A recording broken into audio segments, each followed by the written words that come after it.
Hello friends, welcome to IT study. आज की ये वीडियो आपके आने वाले एग्जाम्स के लिए काफ़ी ज़्यादा महत्वपूर्ण होने वाली है, क्योंकि इस वीडियो के अंदर हम लोग कवर करेंगे मार्च महीने की मंथली करंट अफेयर्स। तो पूरे मार्च महीने से करंट अफेयर्स के जितने भी इंपॉर्टेंट क्वेश्चन बन सकते हैं उन सभी को हम लोग इस एक वीडियो के अंदर कवर करेंगे। आने वाले कुछ महीनों के अंदर कई सारे एग्जाम्स होने वाले हैं, तो ऐसे में ये वीडियो आप सभी के एग्जाम के लिए काफ़ी महत्वपूर्ण साबित होगा। मार्च महीना जो है ये करंट अफेयर्स की दृष्टि से काफ़ी महत्वपूर्ण मंथ होगा, क्योंकि इसी महीने के अंदर ऑस्कर पुरस्कार भी दिए गए हैं, बाफ्टा पुरस्कार भी दिए गए हैं। रूस और यूक्रेन के बीच में जो युद्ध हुआ था उसके चलते भी कई सारे करंट अफेयर्स के क्वेश्चन बने हैं जो कि आपकी परीक्षाओं के अंदर पूछे जा सकते हैं। इसी महीने में शीतकालीन पैरा ओलंपिक खेलों का आयोजन किया गया। पद्म पुरस्कार जो कि पहले ही अनाउंस कर दिए गए थे वो अभी हाल ही में दिए गए हैं मार्च महीने के अंदर। इसके अलावा 5 राज्यों में जो विधानसभा चुनाव हुए थे 2022 के अंदर, उसके रिजल्ट्स भी मार्च महीने के अंदर ही जारी किए गए। तो इस तरीके से 5 राज्यों के अंदर मुख्यमंत्रियों ने शपथ ली है, उन सभी के बारे में मैं आपको बताऊंगा। इस महीने के अंदर कई सारे इंपॉर्टेंट पदों पर नियुक्तियां हुई हैं, चाहे वो राष्ट्रीय हों या फिर अंतर्राष्ट्रीय। और ये महीना जो है ये डेज एंड थीम्स की दृष्टि से भी काफी ज्यादा महत्वपूर्ण होने वाला है। तो आज की इस वीडियो के अंदर हम लोग करंट अफेयर्स के हर एक एस्पेक्ट से 120 सबसे इंपॉर्टेंट और सिलेक्टेड क्वेश्चंस को कवर करेंगे जो कि मार्च महीने से आपकी परीक्षाओं के अंदर पूछे जाएंगे। और क्योंकि ये मार्च महीने की मंथली करंट अफेयर्स है, तो इस वीडियो को देखने के बाद आप मार्च महीने की करंट अफेयर्स को लेकर निश्चिंत हो जाएंगे। तो बस आपको इस वीडियो को बिल्कुल ध्यान से और अंत तक देखना है, सारे क्वेश्चंस आपको आसानी से याद हो जाएंगे। तो चलिए शुरू करते हैं।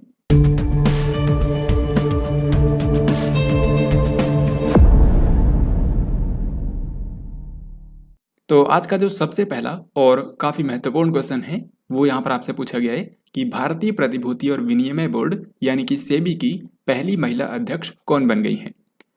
तो सेबी यानी कि securities exchange board of India. ये जो securities exchange board of India है इसका मुख्यालय है मुंबई के अंदर, और ये भारत के शेयर मार्केट को रेगुलेट करता है। आपको पता होगा अभी तक इसके अध्यक्ष थे अजय त्यागी, लेकिन अब अजय त्यागी की जगह ली है एक महिला ने जिनका नाम है माधवी पुरी बुच। सो इस क्वेश्चन का आंसर हो जाएगा ऑप्शन नंबर बी। तो सेबी की पहली महिला अध्यक्ष बन गई है माधवी पुरी बुच। मिस्र में आयोजित ISSF विश्व कप 2022 की पदक तालिका में कौन से देश ने पहला स्थान हासिल किया। तो दोस्तों हाल ही में निशानेबाजी यानी कि शूटिंग का विश्व कप आयोजित किया गया। तो इसके बारे में आपको 2-3 बातें याद रखनी है, जैसे कि पहला ये कि इसका आयोजन किया गया मिस्र की राजधानी काहिरा में। दूसरी इंपॉर्टेंट बात ये कि इसकी पदक तालिका में नंबर 1 पर रहा अपना भारत, क्योंकि भारत ने 4 गोल्ड 2 सिल्वर और 1 ब्रॉन्ज के साथ टोटल 7 मेडल जीते हैं। यहाँ पर आपको एक बात और याद रखनी है कि भारत ने ये जो 4 गोल्ड जीते हैं इनमें से एक ही भारत को इंडिविजुअल कैटेगरी के अंदर मिला है, जिसको जीता है सौरभ चौधरी ने। सौरभ चौधरी को आपको पता होगा मेरठ के एक मशहूर शूटर हैं और इन्होंने 10 मीटर एयर पिस्टल कैटेगरी के अंदर गोल्ड मेडल जीता है। तो यहाँ पर पूछा गया है कि पहले स्थान पर कौन रहा। पहले स्थान पर रहा अपना भारत। ICC महिला क्रिकेट विश्व कप 2022 का आयोजन किस देश के अंदर किया गया। तो महिलाओं का जो क्रिकेट विश्व कप होता है हाल ही में इसका 12वां संस्करण इस बार आयोजित किया गया है। तो ये कहाँ पर हुआ। इसका आयोजन किया गया है न्यूजीलैंड देश के अंदर। सो इस क्वेश्चन का आंसर होगा ऑप्शन नंबर बी। और क्योंकि ये टूर्नामेंट अब संपन्न हो चुका है, यहाँ पर आप इसके डेट देख सकते हैं, 4 मार्च से लेकर के 3 अप्रैल तक इसका आयोजन किया गया। तो इसमें विजेता और उप विजेता कौन रहे हैं ये भी आपको ध्यान रखना है। इस बार विजेता बनी है ऑस्ट्रेलिया की टीम, और ऑस्ट्रेलिया ने फाइनल में हराया था इंग्लैंड कंट्री को। तो विजेता बना है ऑस्ट्रेलिया और उप विजेता बना है इंग्लैंड। कैटलिन नोवाक इनमें से किस देश की पहली महिला राष्ट्रपति बनी है। तो कैटलिन नोवाक या फिर कैटलिन इवानोवाक ये जिस कंट्री की पहली महिला राष्ट्रपति बनी है ये कंट्री है हंगरी। सो इस क्वेश्चन का आंसर हो जाएगा ऑप्शन नंबर ए। हंगरी एक यूरोपीय देश है जिसकी राजधानी है बुडापेस्ट और यहाँ की करेंसी है यूरो। प्रितिजर आर्किटेक्चर पुरस्कार 2022 से किसे सम्मानित किया गया है। तो प्रितिजर आर्किटेक्चर पुरस्कार जो है इसके आप नाम से ही समझ सकते हैं कि जिन भी लोगों ने वास्तुकला यानी कि आर्किटेक्चर की फील्ड में अपना विशिष्ट योगदान दिया है उनको ये पुरस्कार दिया जाता है, और इसको वास्तुकला का दुनिया का सबसे प्रतिष्ठित पुरस्कार माना जाता है। और साल 2022 के लिए ये पुरस्कार दिया गया है फ्रांसिस केरे को। दोस्तों जो फ्रांसिस केरे हैं ये बुर्किना फासो कंट्री के हैं जो कि एक अफ्रीकी महाद्वीप का देश है। और इस तरीके से फ्रांसिस केरे जो हैं ये पहले अश्वेत व्यक्ति हैं जिन्होंने प्रित्जर आर्किटेक्चर पुरस्कार को जीता है। तो वास्तुकला में योगदान के लिए फ्रांसिस कैरे को प्रित्जर आर्किटेक्चर पुरस्कार 2022 से सम्मानित किया गया है। इसके बाद ये रहा नेक्स्ट क्वेश्चन। शयन मुद्रा में भगवान बुद्ध की भारत की सबसे लंबी प्रतिमा इनमें से किस शहर के अंदर बनाई जा रही है?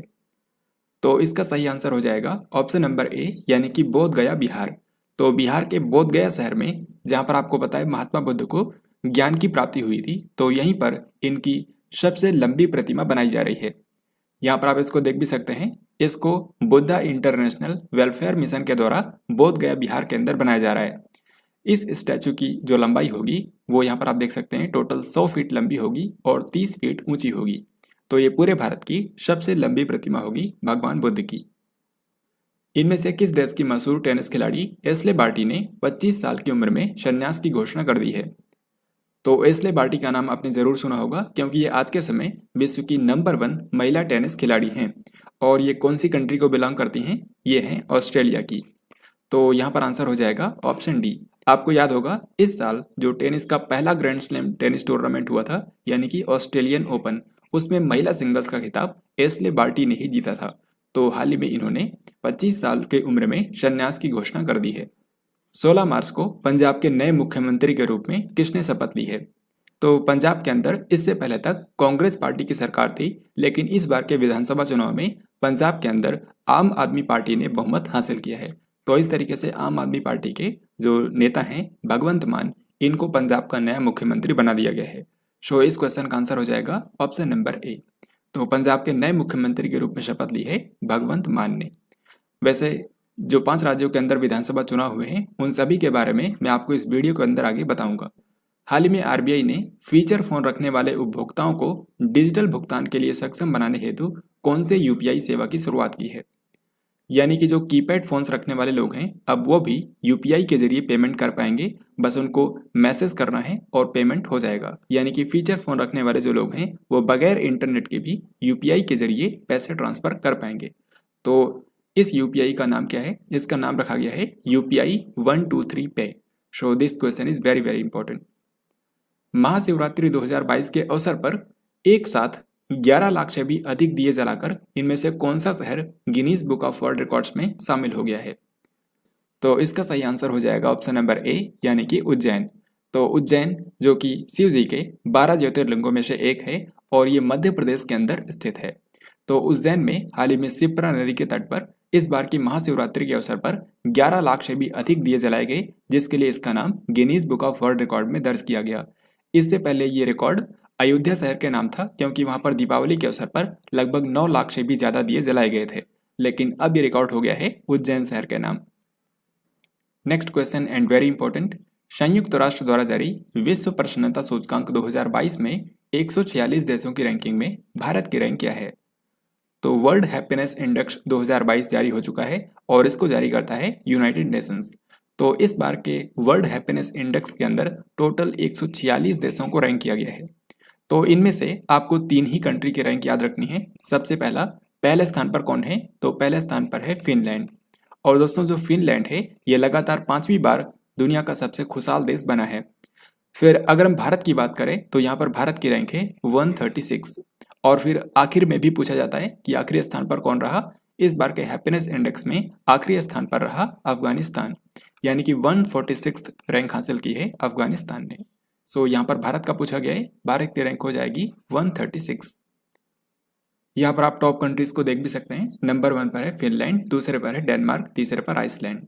निम्न में से कौन भारत की 23वीं महिला ग्रैंड मास्टर बन गई है?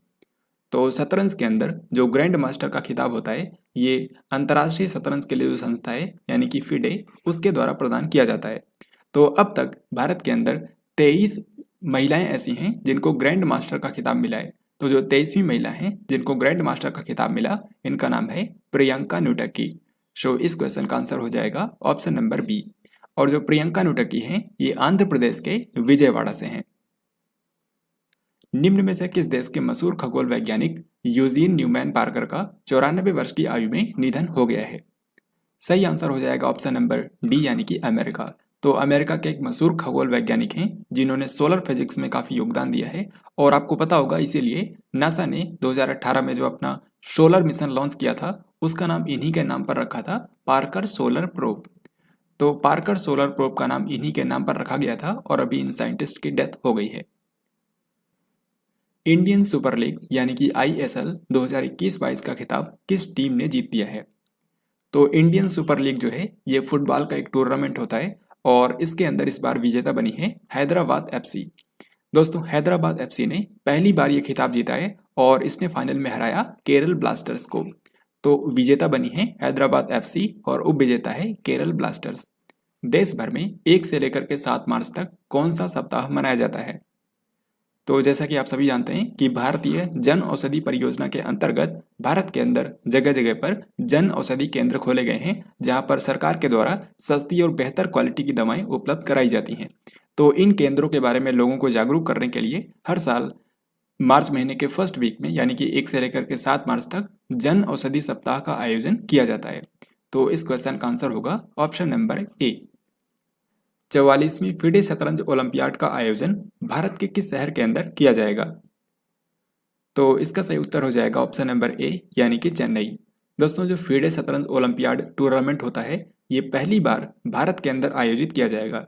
वैसे तो ये टूर्नामेंट जो है ये रूस में किया जाना निर्धारित था, लेकिन क्योंकि रूस ने यूक्रेन पर आक्रमण किया है तो उसके चलते रूस से मेजबानी छीनकर भारत को दी गई है। तो ये पहला मौका होगा जब फिडे शतरंज ओलंपियाड का आयोजन भारत के अंदर किया जाएगा और उसके लिए चेन्नई शहर का चयन किया गया है।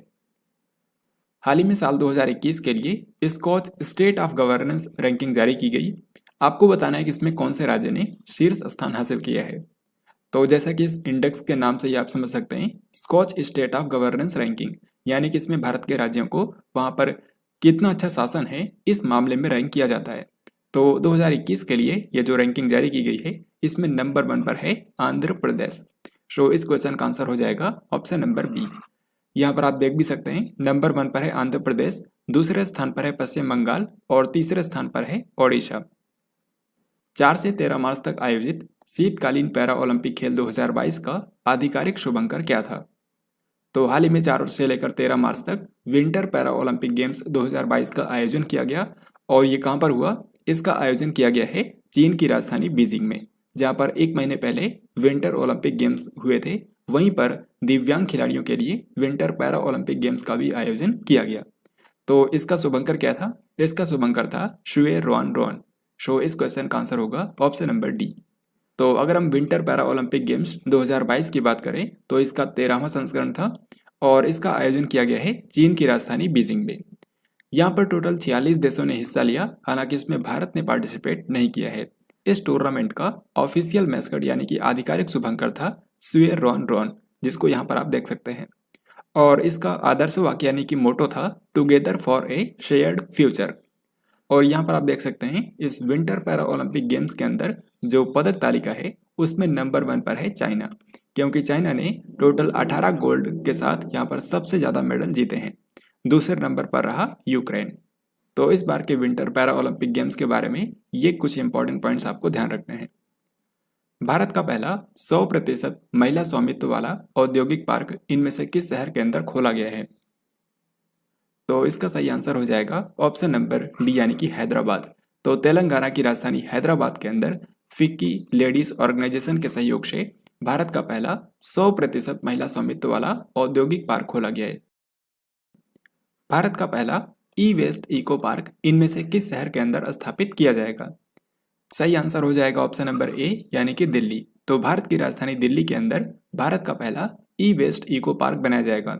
तो दिल्ली के अंदर जो भी इलेक्ट्रॉनिक कचरा उत्पन्न होता है उसका निस्तारण इस पार्क के अंदर किया जाएगा। दोस्तों जो पार्क होगा ये टोटल 20 एकड़ क्षेत्र में फैला होगा। सिपरी की रिपोर्ट के अनुसार विश्व का सबसे बड़ा हथियार आयातक देश कौन सा है? तो सबसे पहले आपको बता दूं शिपरी का मतलब होता है Stockholm International Peace Research Institute. तो ये स्वीडन की राजधानी स्टॉकहोम में बेस्ड एक संस्था है। तो सिपरी के द्वारा हर साल एक रिपोर्ट जारी की जाती है जिसका नाम होता है trends in international arms transfer. तो 2021 के लिए हाल ही में रिपोर्ट जारी कर दी गई है और इसमें जो दुनिया का सबसे बड़ा हथियार आयातक देश बना है यह है अपना भारत, यानी कि साल 2021 में सबसे ज्यादा हथियार खरीदे हैं भारत ने। यहाँ पर आप देख सकते हैं अगर हम हथियार आयातक देशों की बात करें तो खरीदने के मामले में नंबर 1 पर है भारत, फिर उसके बाद दूसरे नंबर पर है सऊदी अरेबिया, तीसरे पर है मिस्र। और जो दुनिया का सबसे बड़ा हथियार एक्सपोर्टर कंट्री है, यानी कि जो देश सबसे ज़्यादा हथियार बेचता है, वो कंट्री है अमेरिका। दूसरे नंबर पर है रूस और तीसरे नंबर पर है फ्रांस। और इसी तरीके से अगर भारत का पूछा जाए आपसे कि निर्यात करने के मामले में भारत की रैंकिंग क्या है, तो भारत का स्थान है 23वां। तो सिबरी की इस रिपोर्ट के बारे में ये सारी जानकारी आपको ध्यान रखनी है। भारतीय रेलवे का पहला गति शक्ति कार्गो टर्मिनल इनमें से किस रेलवे जोन के अंदर शुरू किया गया है? तो जैसा कि आपको पता होगा, इस बार के केंद्रीय बजट के अंदर अनाउंस किया गया था कि अगले 3 सालों में पीएम गति शक्ति राष्ट्रीय मास्टर प्लान के अंतर्गत देश भर में 100 पीएम गति शक्ति कार्गो टर्मिनल बनाए जाएंगे। तो उसी के अंतर्गत जो भारतीय रेलवे का पहला गति शक्ति कार्गो टर्मिनल बनाया गया है, ये पूर्वी रेलवे जोन के अंदर बनाया गया है। तो इस क्वेश्चन का आंसर होगा ऑप्शन नंबर ए। दोहा में आयोजित 19वीं एशियाई बिलियर्ड चैंपियनशिप 2022 किसने जीती है? तो हाल ही में एशिया लेवल की बिलियर्ड चैंपियनशिप का आयोजन किया गया, जिसको जीत लिया है भारत के पंकज अडवाणी ने। और दोस्तों, पंकज अडवाणी ने 8वीं बार ये एशियाई बिलियर्ड चैंपियनशिप को जीता है। सो इस क्वेश्चन का आंसर होगा option number C. Air India के अध्यक्ष के रूप में किसे अपॉइंट कर दिया गया है?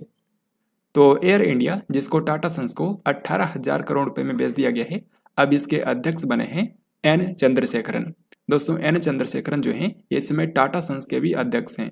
तो उन्हीं को एयर इंडिया का अध्यक्ष बना दिया गया है। अब इसी के साथ मैं आपको बताऊंगा कि मार्च 2022 के अंदर कौन कौन सी इंपॉर्टेंट अपॉइंटमेंट्स हुई हैं। तो सबसे पहले आप इनको खुद से ट्राई कर सकते हैं, फिर मैं आपको राइट आंसर बताऊंगा।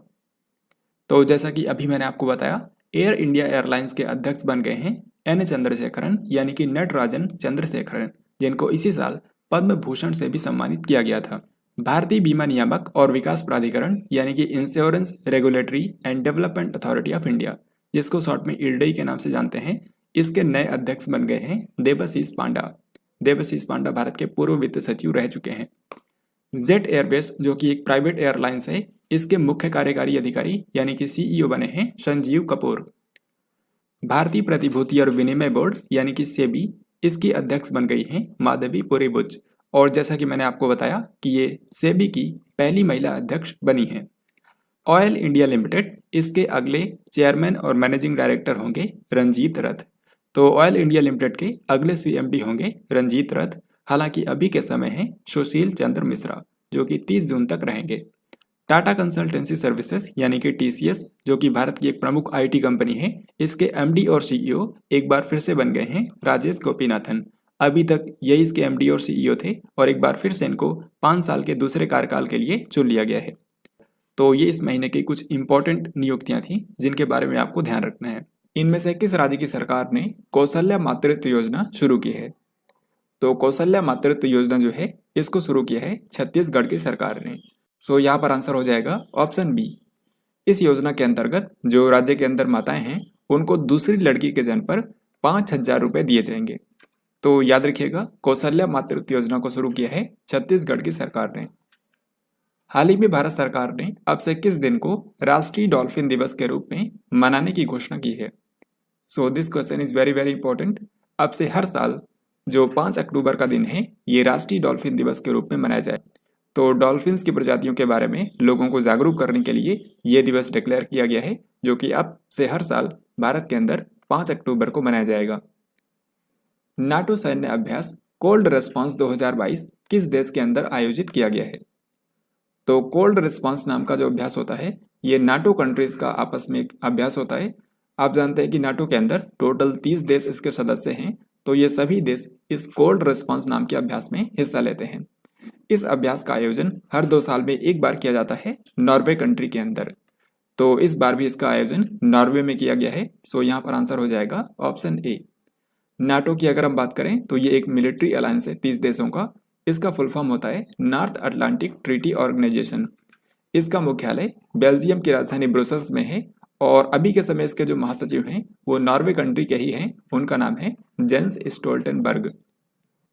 आज़ादी का अमृत महोत्सव को चिन्हित करने के लिए इनमें से किस देश के अंदर महात्मा गांधी ग्रीन ट्रायंगल का अनावरण किया गया है? तो आज़ादी का अमृत महोत्सव को चिन्हित करने के लिए एक अफ्रीकी देश है जिसका नाम मेडागास्कर है। यहाँ पर महात्मा गांधी ग्रीन ट्रायंगल का अनावरण किया गया है। जो मेडागास्कर की राजधानी है एंटानानारिवो, तो मेडागास्कर की राजधानी एंटानानारिवो के अंदर ही ये महात्मा गांधी ग्रीन ट्रायंगल बनाया गया है, जिसका उद्घाटन किया भारत के जो मेडागास्कर कंट्री के अंदर राजदूत हैं अभय कुमार ने। फरवरी 2022 के लिए ICC men's player of the month के विजेता के रूप में किसको चुना गया है? तो इंटरनेशनल क्रिकेट काउंसिल के द्वारा हर महीने जिन खिलाड़ियों का प्रदर्शन सबसे बेहतर होता है उनको प्लेयर ऑफ द मंथ का अवार्ड दिया जाता है। तो पुरुषों में फरवरी 2022 के लिए विजेता बने हैं भारत के श्रेयस अय्यर। सो यहाँ पर आंसर होगा ऑप्शन बी। इसी तरीके से यहाँ पर आपसे पूछा गया है कि फरवरी 2022 के लिए ICC women's player of the month किसको चुना गया? तो महिलाओं में विजेता चुना गया है अमेलिया केयर को। अमेलिया केयर जो है ये न्यूजीलैंड की ऑलराउंडर क्रिकेटर हैं, तो फरवरी महीने के लिए इनको प्लेयर ऑफ द मंथ चुना गया। इनमें से किस फार्मूला वन ड्राइवर ने बहरीन ग्रैंड प्रिक्स 2022 का खिताब जीत लिया है? तो साल 2022 की ये पहली फार्मूला वन रेस थी जिसको जीत लिया है मोनाको कंट्री के ड्राइवर चार्ल्स लेक्लर्क ने।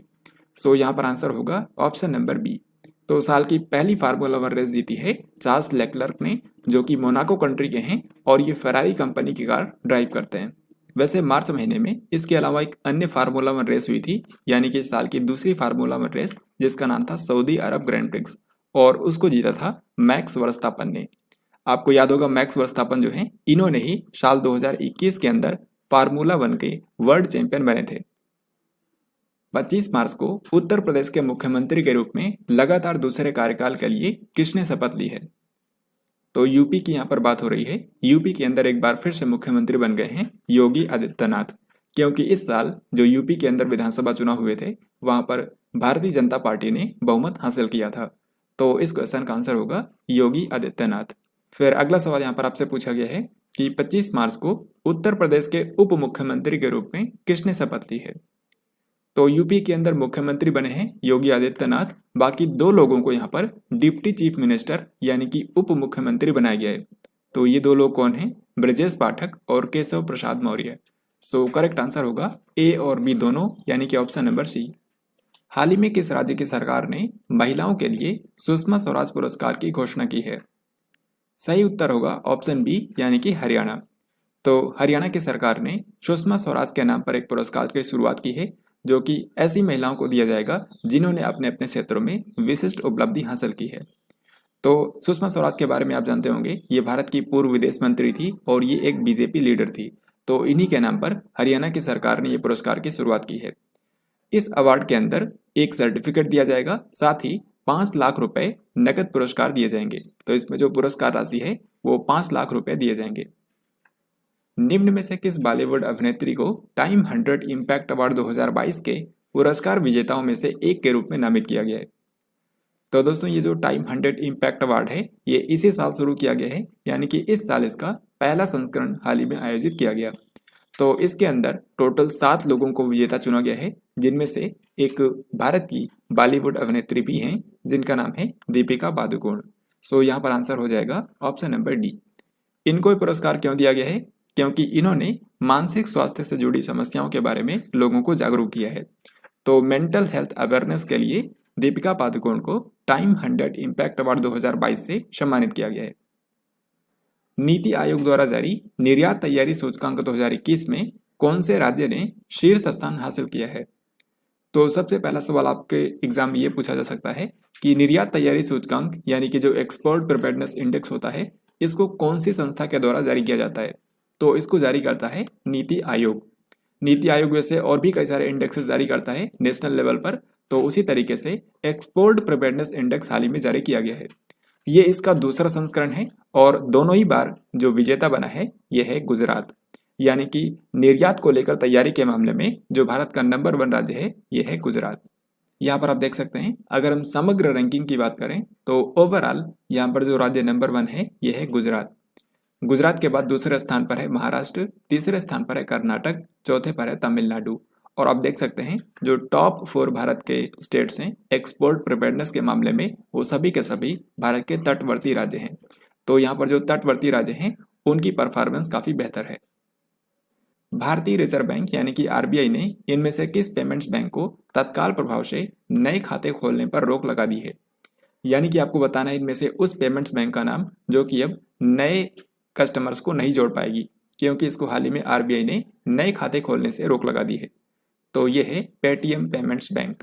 करेक्ट आंसर हो जाएगा option B. Next question and very important, भारतीय बीमा नियामक और विकास प्राधिकरण यानी कि insurance regulatory and development authority of India, जिसको शॉर्ट में ईडीआई के नाम से जाना जाता है, तो आपको ये बताना है कि इसके अध्यक्ष के रूप में किसे अपॉइंट कर दिया गया है। तो ईडीआई नाम की जो संस्था है ये भारत के अंदर बीमा क्षेत्र को रेगुलेट करता है और उसके विकास के लिए भी काम करता है। इसका मुख्यालय है हैदराबाद शहर के अंदर, और अभी अभी इसके जो नए अध्यक्ष बन गए हैं उनका नाम है देवाशीष पांडा। देवाशीष पांडा भारत के पूर्व वित्त सचिव रह चुके हैं, तो इनको अब ईडीआई का नया अध्यक्ष बना दिया गया है। इन्होंने स्थान लिया है सुभाष चंद्र खुंटिया का। 14वां भारत जापान वार्षिक शिखर सम्मेलन 2022 इनमें से किस शहर के अंदर आयोजित किया गया है? तो भारत और जापान के बीच में जो एनुअल समिट होती है उसका आयोजन हाल ही में किया गया। ये सम्मेलन हुआ भारत की राजधानी नई दिल्ली के अंदर। सो इस क्वेश्चन का आंसर हो गया ऑप्शन नंबर डी। और इस सम्मेलन के अंदर हिस्सा लेने के लिए जो जापान के प्रधानमंत्री हैं यानी कि फूमियो किशिदा, वो भारत की यात्रा पर आए थे, और इस तरीके से प्रधानमंत्री के रूप में फूमियो किशिदा की ये भारत की पहली यात्रा थी। तो इस सम्मेलन के दौरान भारत के प्रधानमंत्री नरेंद्र मोदी और फूमियो किशिदा ने आपस में बैठक की। अगला सवाल यहाँ पर आपसे पूछा गया है इसी से रिलेटेड, जापान ने अगले 5 वर्षों के अंदर भारत में कितने लाख करोड़ रुपए के निवेश के लक्ष्य की घोषणा की है? तो इस बैठक के बाद पीएम नरेंद्र मोदी ने अनाउंस किया कि जो जापान है ये अगले 5 सालों में भारत के अंदर 5 ट्रिलियन येन इन्वेस्ट करेगा। 5 ट्रिलियन येन का मतलब लगभग 3.2 लाख करोड़ रुपए। सो यहाँ पर आंसर हो गया ऑप्शन सी। फिर इसके बाद ये रहा अगला सवाल, सरदार बर्डी मुखामदेव इनमें से किस मध्य एशियाई देश के नए राष्ट्रपति बन गए हैं? तो जैसा कि आप सभी जानते हैं मध्य एशिया के अंदर टोटल 5 देश आते हैं, उन्हीं में से एक है तुर्कमेनिस्तान। तो यहाँ पर हाल ही में नए राष्ट्रपति बन गए हैं सरदार बर्डी मुखामदेव। तुर्कमेनिस्तान की राजधानी है अशगाबाद और यहाँ की जो करेंसी है वो है मनात। किस देश की रिजवाना हसन को साल 2022 के अंतर्राष्ट्रीय साहसी महिला पुरस्कार के लिए चुना गया है?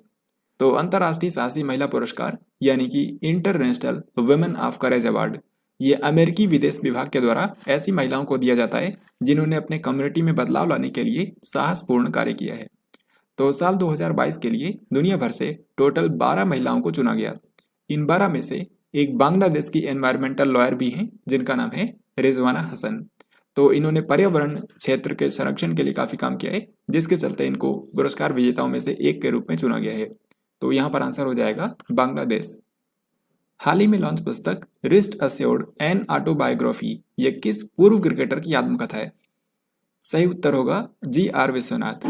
तो भारत के पूर्व क्रिकेटर जी.आर. विश्वनाथ की हाल ही में ऑटोबायोग्राफी लॉन्च हुई है जिसका टाइटल है रिस्ट अस्योर्ड। जो जी.आर. विश्वनाथ हैं इन्होंने भारत के लिए टोटल 91 टेस्ट मैच खेले थे और इसमें इन्होंने लगभग 6000 से भी ज्यादा रन बनाए थे। तो इन्होंने हाल ही में अपनी आत्मकथा लिखी है जिसका टाइटल है रिस्ट अस्योर्ड, और इसको इन्होंने आर कौशिक के साथ में मिलकर लिखा है। बैडमिंटन टूर्नामेंट स्विस ओपन 2022 के महिला एकल का खिताब किसने जीत लिया है? तो हाल ही में एक बैडमिंटन टूर्नामेंट का आयोजन किया गया स्विस ओपन 2022 और इसके महिला एकल का खिताब जीत लिया है भारत की पीवी सिंधु ने। यहाँ पर उत्तर हो जाएगा ऑप्शन ए। दोस्तों पीवी सिंधु का ये इस साल का दूसरा खिताब था, क्योंकि इससे पहले इन्होंने सैयद मोदी अंतर्राष्ट्रीय जो बैडमिंटन टूर्नामेंट हुआ था उसको भी पीवी सिंधु ने जीता था। हाल ही में सरकार ने हिट एंड रन दुर्घटनाओं में मृत्यु के मामले में परिजनों को मिलने वाला जो मुआवजा होता है इसको बढ़ाकर कितना कर दिया है? तो भारत के अंदर जो सड़क दुर्घटनाएं होती हैं उनमें से जो हिट एंड रन एक्सीडेंट्स के मामले होते हैं, अगर उसमें व्यक्ति की मृत्यु हो जाती है तो उसके परिवार वालों को अभी तक 25,000 रुपये दिए जाते थे, लेकिन अब इसको बढ़ाकर कर दिया गया है 2 लाख रुपए। तो एक चीज आपको ये ध्यान रखनी है, इसके अलावा अगर व्यक्ति गंभीर रूप से घायल हो जाता है तो उस केस में अभी तक 12,500 रुपये दिए जाते थे और अब उसको बढ़ाकर कर दिया गया है 50,000 रुपए। तो यहाँ पर हमारा आंसर हो जाएगा ऑप्शन नंबर डी, यानी कि 2 लाख रुपए मृत्यु के मामले में अब मुआवजा दिया जाएगा। और इसके लिए जो नई योजना लाई गई है उसका नाम है compensation to victims of hit and run motor accidents scheme 2022। इनमें से किस राज्य के नरसिंहपेट्टई नागेश्वरम को संगीत वाद्य यंत्र के तहत जीआई टैग प्रदान किया गया है? तो यहाँ पर आप जो देख रहे हैं इंस्ट्रूमेंट, ये एक म्यूजिकल इंस्ट्रूमेंट है जिसका नाम है नरसिंहपेट्टई नागेश्वरम, और ये तमिलनाडु राज्य के अंदर कुंभकोणम में वहाँ पर एक गांव के अंदर बनाया जाता है पारंपरिक रूप से। तो इस म्यूजिकल इंस्ट्रूमेंट को हाल ही में जीआई टैग प्रदान किया गया है। तो सिंपली आपसे पूछा जाएगा कि किस राज्य के नरसिंहपेट्टई नागेश्वरम को जीआई टैग मिला है, तो आंसर हो जाएगा तमिलनाडु। सांख्यिकी भौतिकी के क्षेत्र में योगदान के लिए बोल्ट्जमैन पदक जीतने वाले पहले भारतीय कौन बन गए हैं? तो दोस्तों, बोल्ट्जमैन पदक जो है ये स्टैटिस्टिकल फिजिक्स यानी कि सांख्यिकी भौतिकी के क्षेत्र में जो लोग योगदान देते हैं ऐसे लोगों को दिया जाता है। तो साल 2022 के लिए ये जिन दो वैज्ञानिकों को दिया गया है उनके नाम यहाँ पर आप देख सकते हैं। प्रोफेसर दीपक धर जो कि भारत के एक साइंटिस्ट हैं, और जॉन हॉपफील्ड जो कि अमेरिका के साइंटिस्ट हैं। और क्योंकि यहाँ पर एक भारत के भी विजेता हैं, तो ये भारत के ऐसे पहले विजेता बने हैं जिनको बोल्ट्जमैन पदक मिला है। सो यहाँ पर हमारा आंसर हो जाएगा प्रोफेसर दीपक धर।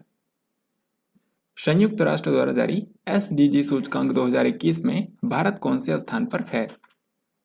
तो एसडीजी का मतलब होता है सस्टेनेबल डेवलपमेंट गोल्स, यानी कि सतत विकास लक्ष्य, जिनकी टोटल संख्या है 17।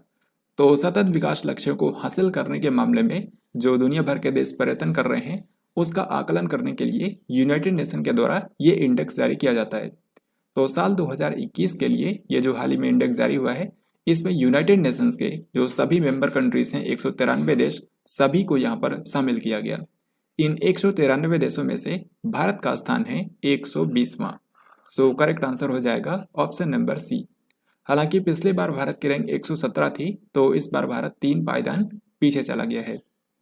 अगर अन्य कंट्रीज की बात करें तो यहाँ पर जिस कंट्री ने पहला स्थान हासिल किया है वो है फिनलैंड, क्योंकि इसका स्कोर सबसे ज्यादा है। और यहाँ पर आप देख सकते हैं भारत की रैंक है 120 और भारत का स्कोर है 100 में से 60.07। 3 और 4 मार्च को राष्ट्रीय सूचना विज्ञान केंद्र के द्वारा इनमें से किस शहर में टेक कॉन्क्लेव 2022 का आयोजन किया गया? तो टेक कॉन्क्लेव 2022, इसके आप नाम से ही समझ सकते हैं कि इसके अंदर जो नई उभरती हुई तकनीकें हैं, जो इमर्जिंग टेक्नोलॉजीज हैं, उसके ऊपर चर्चा की गई। तो ये सम्मेलन जो है ये नेशनल इंफॉर्मेटिक्स सेंटर यानी कि एनआईसी के द्वारा आयोजित किया गया। एनआईसी का जो हेडक्वार्टर है नई दिल्ली में, वहीं पर इस सम्मेलन का आयोजन किया गया था। तो टेक कॉन्क्लेव 2022 कहाँ पर हुआ? विज्ञान भवन नई दिल्ली में। और इसके लिए थीम भी रखी गई थी जो कि यहाँ पर आप देख सकते हैं, next generation technologies for digital government. हाल ही में सरकार ने प्रधानमंत्री गरीब कल्याण अन्न योजना को कितने महीने के लिए आगे बढ़ा दिया है? तो प्रधानमंत्री गरीब कल्याण अन्न योजना जो है, इसको जब कोविड-19 शुरू हुआ था तो उसी दौरान शुरू किया गया था। इसके अंतर्गत राष्ट्रीय खाद्य सुरक्षा अधिनियम यानी कि नेशनल फूड सिक्योरिटी एक्ट के अंतर्गत आने वाले हर एक लाभार्थी को प्रत्येक महीने 5 किलोग्राम जो अनाज है ये फ्री में दिया जाता है। तो इस योजना को 26 मार्च 2020 को शुरू किया गया था और फिर धीरे धीरे इसको बढ़ाया जाता रहा। अभी इसका जो छठा चरण है ये अब 6 महीने के लिए चलाया जाएगा, यानी कि अप्रैल से लेकर के सितंबर तक के लिए इसको आगे बढ़ा दिया गया है। सो इस क्वेश्चन का आंसर होगा ऑप्शन नंबर डी। नाटो के महासचिव कौन हैं जिनका कार्यकाल हाल ही में 1 साल के लिए बढ़ा दिया गया है?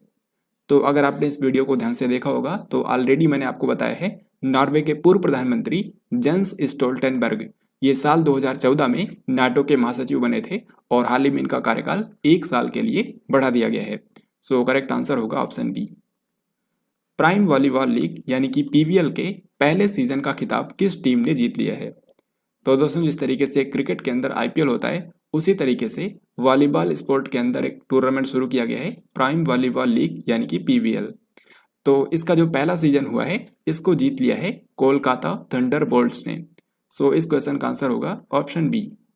यहाँ पर इस नए शुरू किए गए प्राइम वॉलीबॉल लीग टूर्नामेंट के बारे में देख सकते हैं, जैसे कि 5 से लेकर के 27 फरवरी तक इसका पहला संस्करण आयोजित किया गया तेलंगाना के हैदराबाद शहर में। इसके अंदर वॉलीबॉल की टोटल 7 टीमें बनाई गई हैं जिनके नाम यहाँ पर आप पढ़ सकते हैं।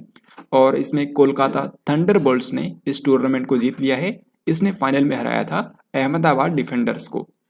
तो इस तरीके से चैंपियन बना है कोलकाता थंडरबोल्ट्स और उप विजेता बना है अहमदाबाद डिफेंडर्स। हाल ही में भारत सरकार ने श्रीलंका को आर्थिक संकट से निपटने में मदद करने के लिए कितने बिलियन डॉलर की लाइन ऑफ क्रेडिट जारी की? तो श्रीलंका जो कि आज के समय आर्थिक संकट का सामना कर रहा है, उसकी हेल्प करने के लिए भारत सरकार ने $1 अरब यानी कि $1 बिलियन के लाइन ऑफ क्रेडिट की अनाउंसमेंट की थी। तो यहाँ पर ऋण के रूप में श्रीलंका को ये पैसे दिए जाएंगे और फिर वहाँ पर जो जरूरी सामान हैं उनको खरीदने के लिए इसका इस्तेमाल किया जाएगा। 22 से लेकर के 31 मार्च तक भारत और किस देश के बीच डस्टलिक नाम का संयुक्त प्रशिक्षण अभ्यास आयोजित किया गया? तो डस्टलिक नाम का जो अभ्यास है ये एक मिलिट्री एक्सरसाइज है भारत और उज्बेकिस्तान के बीच में। तो हाल ही में इसका आयोजन उज्बेकिस्तान के यांगियारिक नाम की जगह पर किया गया। Next question and very important, 75वें बाफ्टा अवार्ड्स के अंदर सर्वश्रेष्ठ फिल्म का पुरस्कार किसने जीता है? तो हाल ही में 75वें बाफ्टा पुरस्कारों की अनाउंसमेंट की गई, जिसको ब्रिटिश अकादमी फिल्म पुरस्कार भी बोला जाता है। इन पुरस्कार समारोह के अंदर जो सबसे बेस्ट फिल्म बनी, इसका नाम है the power of the dog.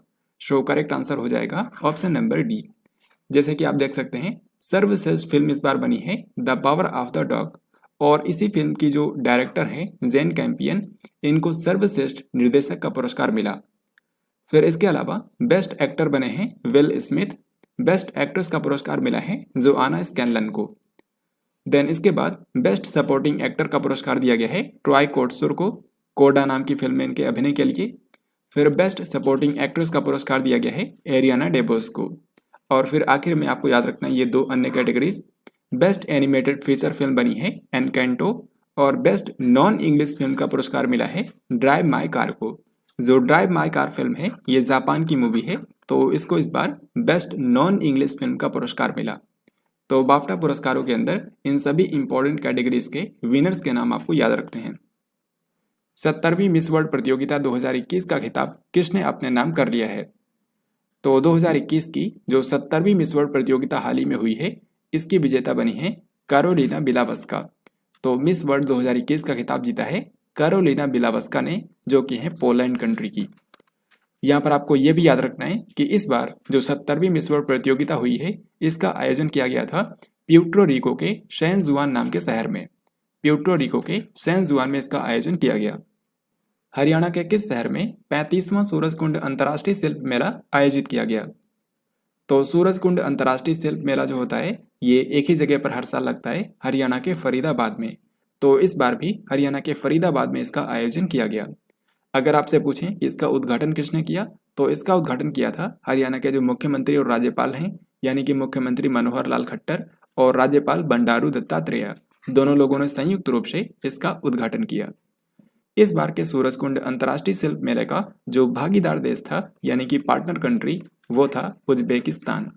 इसके अलावा जो थीम स्टेट इस बार था वो था जम्मू एंड कश्मीर। तो ये दो बातें भी आपको याद रखनी है। जैसे कि यहाँ पर आपसे नेक्स्ट क्वेश्चन में पूछा गया है 35वें सूरजकुंड अंतर्राष्ट्रीय शिल्प मेले का थीम राज्य कौन सा रहा? तो इस बार का थीम स्टेट था जम्मू कश्मीर। प्रधानमंत्री नरेंद्र मोदी ने इनमें से किस शहर के अंदर राष्ट्रीय रक्षा विश्वविद्यालय के नए भवन को राष्ट्र को समर्पित किया? तो जो राष्ट्रीय रक्षा विश्वविद्यालय है ये भारत का एक राष्ट्रीय महत्व का संस्थान है, जो कि गुजरात की राजधानी गांधीनगर में स्थित है। तो यहाँ पर एक नया भवन बनाया गया है, जिसका उद्घाटन किया भारत के प्रधानमंत्री नरेंद्र मोदी ने।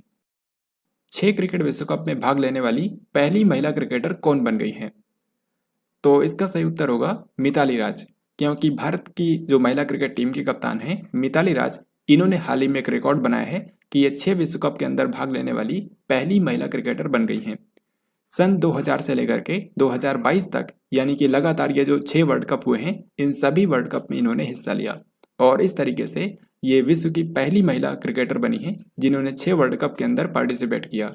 हालांकि ओवरऑल ये तीसरी क्रिकेटर बनी है, क्योंकि 2 पुरुष क्रिकेटर्स ने भी 6 वर्ल्ड कप के अंदर हिस्सा लिया है। उनमें से एक तो है पाकिस्तान के जावेद मियांदाद और दूसरे हैं भारत के सचिन तेंदुलकर। दुनिया के महान स्पिनरों में शुमार शेन वार्न का 52 वर्ष की आयु में निधन हो गया। ये किस देश से थे?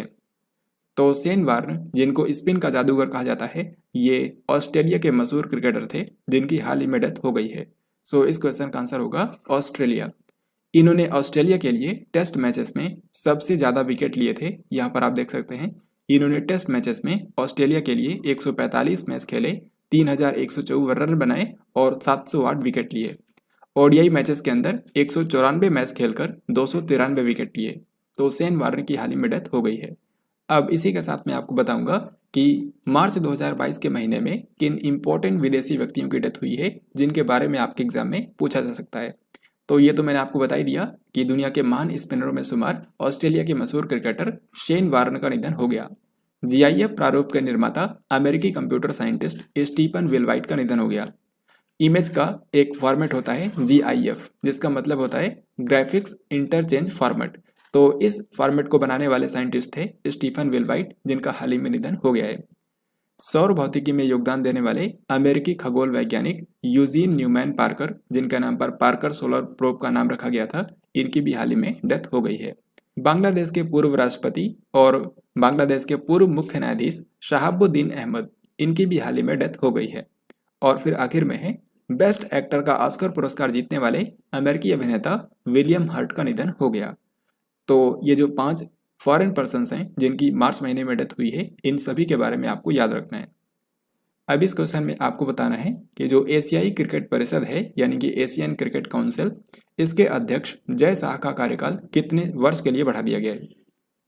तो एशियन क्रिकेट काउंसिल के वर्तमान समय में जो अध्यक्ष हैं वो हैं अमित शाह के बेटे जय शाह। तो इनका कार्यकाल हाल ही में 1 साल के लिए बढ़ा दिया गया है। करेक्ट आंसर हो गया option A. Tata consultancy services यानी कि TCS के MD और CEO के रूप में किसे फिर से अपॉइंट कर दिया गया है। तो टाटा कंसल्टेंसी सर्विसेज, जिसको शॉर्ट में TCS के नाम से जाना जाता है, ये भारत की एक प्रमुख IT कंपनी है और इसके जो अभी तक MD और CEO थे उनका नाम है राजेश गोपीनाथन। तो इन्हीं को एक बार फिर से 5 साल के दूसरे कार्यकाल के लिए अपॉइंट कर दिया गया है। सो करेक्ट आंसर होगा ऑप्शन नंबर ए। फिर इसके बाद अगला सवाल है, पंजाब विधानसभा चुनाव 2022 में इनमें से कौन सी पार्टी ने सर्वाधिक सीटों पर जीत दर्ज की है। तो जब भी किसी राज्य के अंदर विधानसभा चुनाव होते हैं तो उसमें कौन सी पार्टी ने सबसे ज़्यादा सीटें जीती हैं, ये कई बार एग्जाम में पूछा गया है। तो पंजाब विधानसभा चुनाव की अगर हम बात करें तो यहाँ पर सबसे ज़्यादा सीटें जीती हैं आम आदमी पार्टी ने। सो राइट आंसर होगा ऑप्शन नंबर ए। तो अब इसी के साथ मैं आपको जो 5 राज्यों के अंदर विधानसभा चुनाव हुए हैं इस साल, उनके रिजल्ट्स के बारे में बताने वाला हूँ। तो देखिए, जो 5 राज्यों के अंदर विधानसभा चुनाव हुए थे उन सभी के जो रिजल्ट्स हैं वो 10 मार्च को एक साथ ही जारी किए गए। तो इनके रिजल्ट्स आपके सामने हैं। सबसे पहले है पंजाब। पंजाब के अंदर विधानसभा सीटों की संख्या है टोटल 117 और इनमें से 92 सीटें जीती हैं आम आदमी पार्टी ने। और इस तरीके से जो आम आदमी पार्टी है इसने यहाँ पर बहुमत हासिल किया है। इससे पहले यहाँ पर कांग्रेस की सरकार थी तो कांग्रेस की यहाँ पर इस बार हार हुई है। जो नए मुख्यमंत्री बन गए हैं पंजाब राज्य के, इनका नाम है भगवंत मान। तो आम आदमी पार्टी के भगवंत मान को यहाँ का पंजाब का नया मुख्यमंत्री बना दिया गया है। इसके बाद जो नेक्स्ट राज्य है ये है गोवा। तो गोवा राज्य के अंदर विधानसभा सीटों की संख्या है 40 और जिस पार्टी ने सबसे ज़्यादा सीटें जीती हैं यह है भारतीय जनता पार्टी। तो जो बीजेपी पार्टी है इसने यहाँ पर टोटल 20 सीटें जीती हैं। हालांकि बहुमत के लिए काफ़ी नहीं था क्योंकि बहुमत के लिए टोटल 21 सीटों की ज़रूरत थी। तो इसीलिए यहाँ पर बीजेपी पार्टी ने गठबंधन किया है महाराष्ट्रवादी गोमंतक पार्टी के साथ में, जिसने टोटल 2 सीटें जीती हैं और 3 निर्दलीय विधायकों ने भी बीजेपी पार्टी का सहयोग किया है यहाँ पर सरकार बनाने में। तो यहाँ पर गठबंधन सरकार बनी है और जो नए मुख्यमंत्री हैं वो एक बार फिर से बन गए हैं प्रमोद सावंत। मणिपुर की अगर हम बात करें तो मणिपुर के अंदर विधानसभा सीटों की संख्या है टोटल 60 और इन 60 में से सबसे ज़्यादा सीटें जीती हैं भारतीय जनता पार्टी ने, टोटल 32 सीटें। और इस तरीके से यहाँ पर बीजेपी ने बहुमत हासिल किया और एक बार फिर से मुख्यमंत्री के रूप में चुन लिए गए एन वीरेन सिंह। तो एन वीरेन सिंह एक बार फिर से यहाँ के मुख्यमंत्री बन गए हैं। उत्तराखंड की अगर हम बात करें तो उत्तराखंड के अंदर विधानसभा सीटों की संख्या है टोटल 70। तो 70 विधानसभा सीटों में से सबसे ज़्यादा यहाँ पर सीटें जीती हैं भारतीय जनता पार्टी ने, टोटल 47 सीटें। और एक बार फिर से यहाँ के मुख्यमंत्री बन गए हैं पुष्कर सिंह धामी। फिर इसके बाद जो 5वां राज्य है यह है उत्तर प्रदेश। तो उत्तर प्रदेश के अंदर यहाँ पर 403 विधानसभा सीटों में से सबसे ज़्यादा सीटें जीती हैं 255 सीटें बीजेपी पार्टी ने। और इस तरीके से यहाँ पर बीजेपी ने बहुमत हासिल किया है। तो जो यहाँ के योगी आदित्यनाथ मुख्यमंत्री थे, एक बार फिर से इन्हीं को यहाँ का मुख्यमंत्री बना दिया गया है। National payments corporation of India यानी कि NPCI ने ऑफलाइन मोड के अंदर छोटे मूल्य के लेन देन को सक्षम बनाने के लिए किस UPI की शुरुआत की घोषणा की है। तो इसका सही उत्तर होगा ऑप्शन बी यानी कि UPI लाइट। तो जो यूपीआई लाइट होगा ये वॉलेट सिस्टम के जरिए काम करेगा, यानी कि इसमें आप कुछ पैसे ऐड कर सकते हैं और फिर उसको जहाँ चाहे आप ट्रांजैक्शन के रूप में इस्तेमाल कर सकते हैं। तो ये जो यूपीआई लाइट सर्विस होगी इसमें मैक्सिमम आप एक बार में 200 रुपये का ट्रांजैक्शन कर सकते हैं, जिसके लिए इंटरनेट की ज़रूरत नहीं पड़ेगी। हाल ही में किस भारतीय अभिनेता को अबू धाबी के यास द्वीप का ब्रांड एम्बेसडर बना दिया गया है? तो यूएई की जो राजधानी है अबू धाबी, यहाँ पर एक आइलैंड है जिसका नाम है यास द्वीप। तो जो यास द्वीप है इसके बारे में लोगों को बताने के लिए, ताकि यहाँ पर पर्यटन को बढ़ावा मिले, इसलिए एक भारतीय अभिनेता को ब्रांड एम्बेसडर बनाया गया है जिनका नाम है रणवीर सिंह। तो इस क्वेश्चन का आंसर होगा ऑप्शन बी, यानी कि जो रणवीर सिंह हैं ये यास आइलैंड के बारे में लोगों को बताएंगे ताकि यहाँ पर पर्यटन को बढ़ावा मिले। 6 मार्च को पीएम नरेंद्र मोदी ने इनमें से किस मेट्रो रेल परियोजना का उद्घाटन किया? सही आंसर हो जाएगा ऑप्शन ए, यानी कि पुणे मेट्रो। तो जो भारत के प्रधानमंत्री नरेंद्र मोदी हैं ये हाल ही में 6 मार्च के दिन पुणे महाराष्ट्र की यात्रा पर गए हुए थे और वहां पर इन्होंने पुणे मेट्रो रेल परियोजना का उद्घाटन किया। हालांकि आपको बता दूं जो पुणे मेट्रो रेल परियोजना है इसकी टोटल लंबाई है 32.2 किलोमीटर, लेकिन इसमें से जो 12 किलोमीटर लंबा सेक्शन बनकर तैयार हो गया था उसी का उद्घाटन किया है प्रधानमंत्री नरेंद्र मोदी ने। देन इसके बाद ये रहा नेक्स्ट क्वेश्चन, भारत और पाकिस्तान के बीच अस्थायी सिंधु आयोग की 117वीं बैठक किस शहर के अंदर आयोजित की गई? तो जैसा कि आप जानते हैं भारत और पाकिस्तान के बीच में जो सिंधु जल समझौता हुआ था वो सन 1960 के अंदर हुआ था। तो उसी के तहत अस्थायी सिंधु आयोग बनाया गया था जिसकी हर साल बैठक होती है। इसको बारी बारी से दोनों कंट्रीज आयोजित करते हैं, एक बार भारत में होती है एक बार पाकिस्तान में। तो पिछली बार ये भारत की राजधानी नई दिल्ली में हुई थी, इस बार पाकिस्तान की राजधानी इस्लामाबाद के अंदर इसका आयोजन किया गया। 22 से लेकर के 31 मार्च तक भारत और किस देश के बीच लमितीय 2022 नामक संयुक्त सैन्य अभ्यास आयोजित किया गया? तो लमितीय नाम का जो अभ्यास है ये भारत और सेशल्स की आर्मी के बीच में होता है। सो करेक्ट आंसर होगा ऑप्शन नंबर ए। हाल ही में हीरो मोटोकॉर्प ने इलेक्ट्रिक मोबिलिटी के लिए किस नए ग्लोबल ब्रांड का अनावरण किया है? सही आंसर हो जाएगा ऑप्शन बी, यानी कि वीडा। तो इस वीडा ब्रांड के अंतर्गत जो हीरो मोटोकॉर्प है ये अपनी पहली इलेक्ट्रिक टू व्हीलर लॉन्च करेगा। इसके बाद अगला सवाल आपके सामने है, भारतीय रेलवे ने रेल दुर्घटनाओं को रोकने के लिए किस स्वदेशी टक्कर रोधी प्रणाली का सफलतापूर्वक परीक्षण किया है?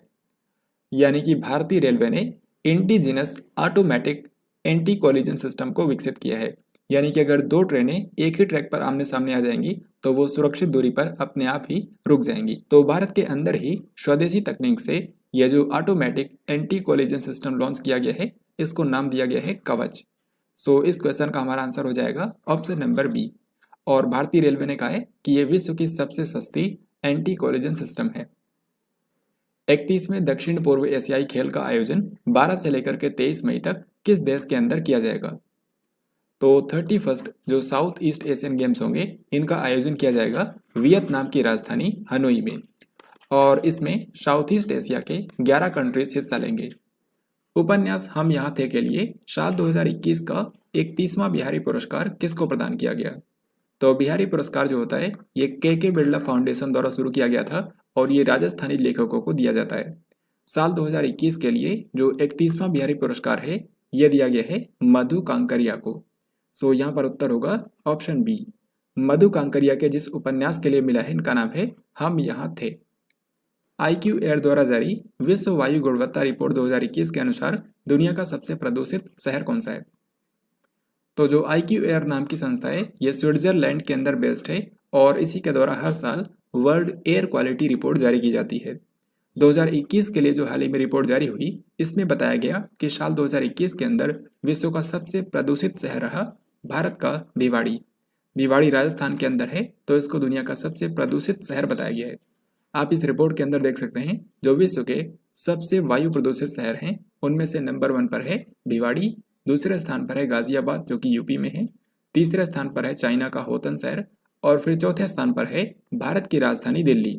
यानी कि जो दिल्ली शहर है ये विश्व की सबसे प्रदूषित राजधानी शहर बनी है क्योंकि इससे पहले कोई अन्य राजधानी यहाँ पर नहीं है। और आपको बता दूं कि जो दिल्ली शहर है ये लगातार चौथी बार विश्व की सबसे प्रदूषित राजधानी शहर बनी है, लेकिन ओवरऑल जो दुनिया का सबसे प्रदूषित शहर रहा वो था भिवाड़ी। 2 मार्च को किसने बेंगलुरु स्थित निम्हांस के सहयोग से तैयार की गई स्त्री मनोरक्षा परियोजना की शुरुआत की है?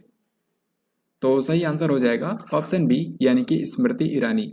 तो स्मृति ईरानी जो कि भारत की महिला और बाल विकास मंत्री हैं, इन्होंने हाल ही में एक परियोजना शुरू की है जिसका नाम है स्त्री मनोरक्षा परियोजना। और इसके जरिए भारत में जो वन स्टॉप सेंटर्स हैं उसके कर्मियों को ट्रेन किया जाएगा ताकि वो महिलाओं के मानसिक स्वास्थ्य समस्याओं का समाधान कर सकें। तो याद रखिएगा, स्त्री मनोरक्षा परियोजना की शुरुआत की है महिला और बाल विकास मंत्री स्मृति ईरानी ने। हाल ही में किस भारतीय को royal society of Edinburgh Scotland के एक फेलो के रूप में चुना गया है? तो रॉयल सोसाइटी ऑफ एडिनबर्ग जो कि स्कॉटलैंड के अंदर बेस्ड है, इसके एक फेलो के रूप में चुना गया है भारत की किरण मजूमदार शॉ को। सो यहाँ पर उत्तर हो जाएगा ऑप्शन डी। जो किरण मजूमदार शॉ हैं, ये बायोकॉन की संस्थापक हैं। 7 मार्च को किसने नई दिल्ली के अंदर कन्या शिक्षा प्रवेश उत्सव अभियान की शुरुआत की है?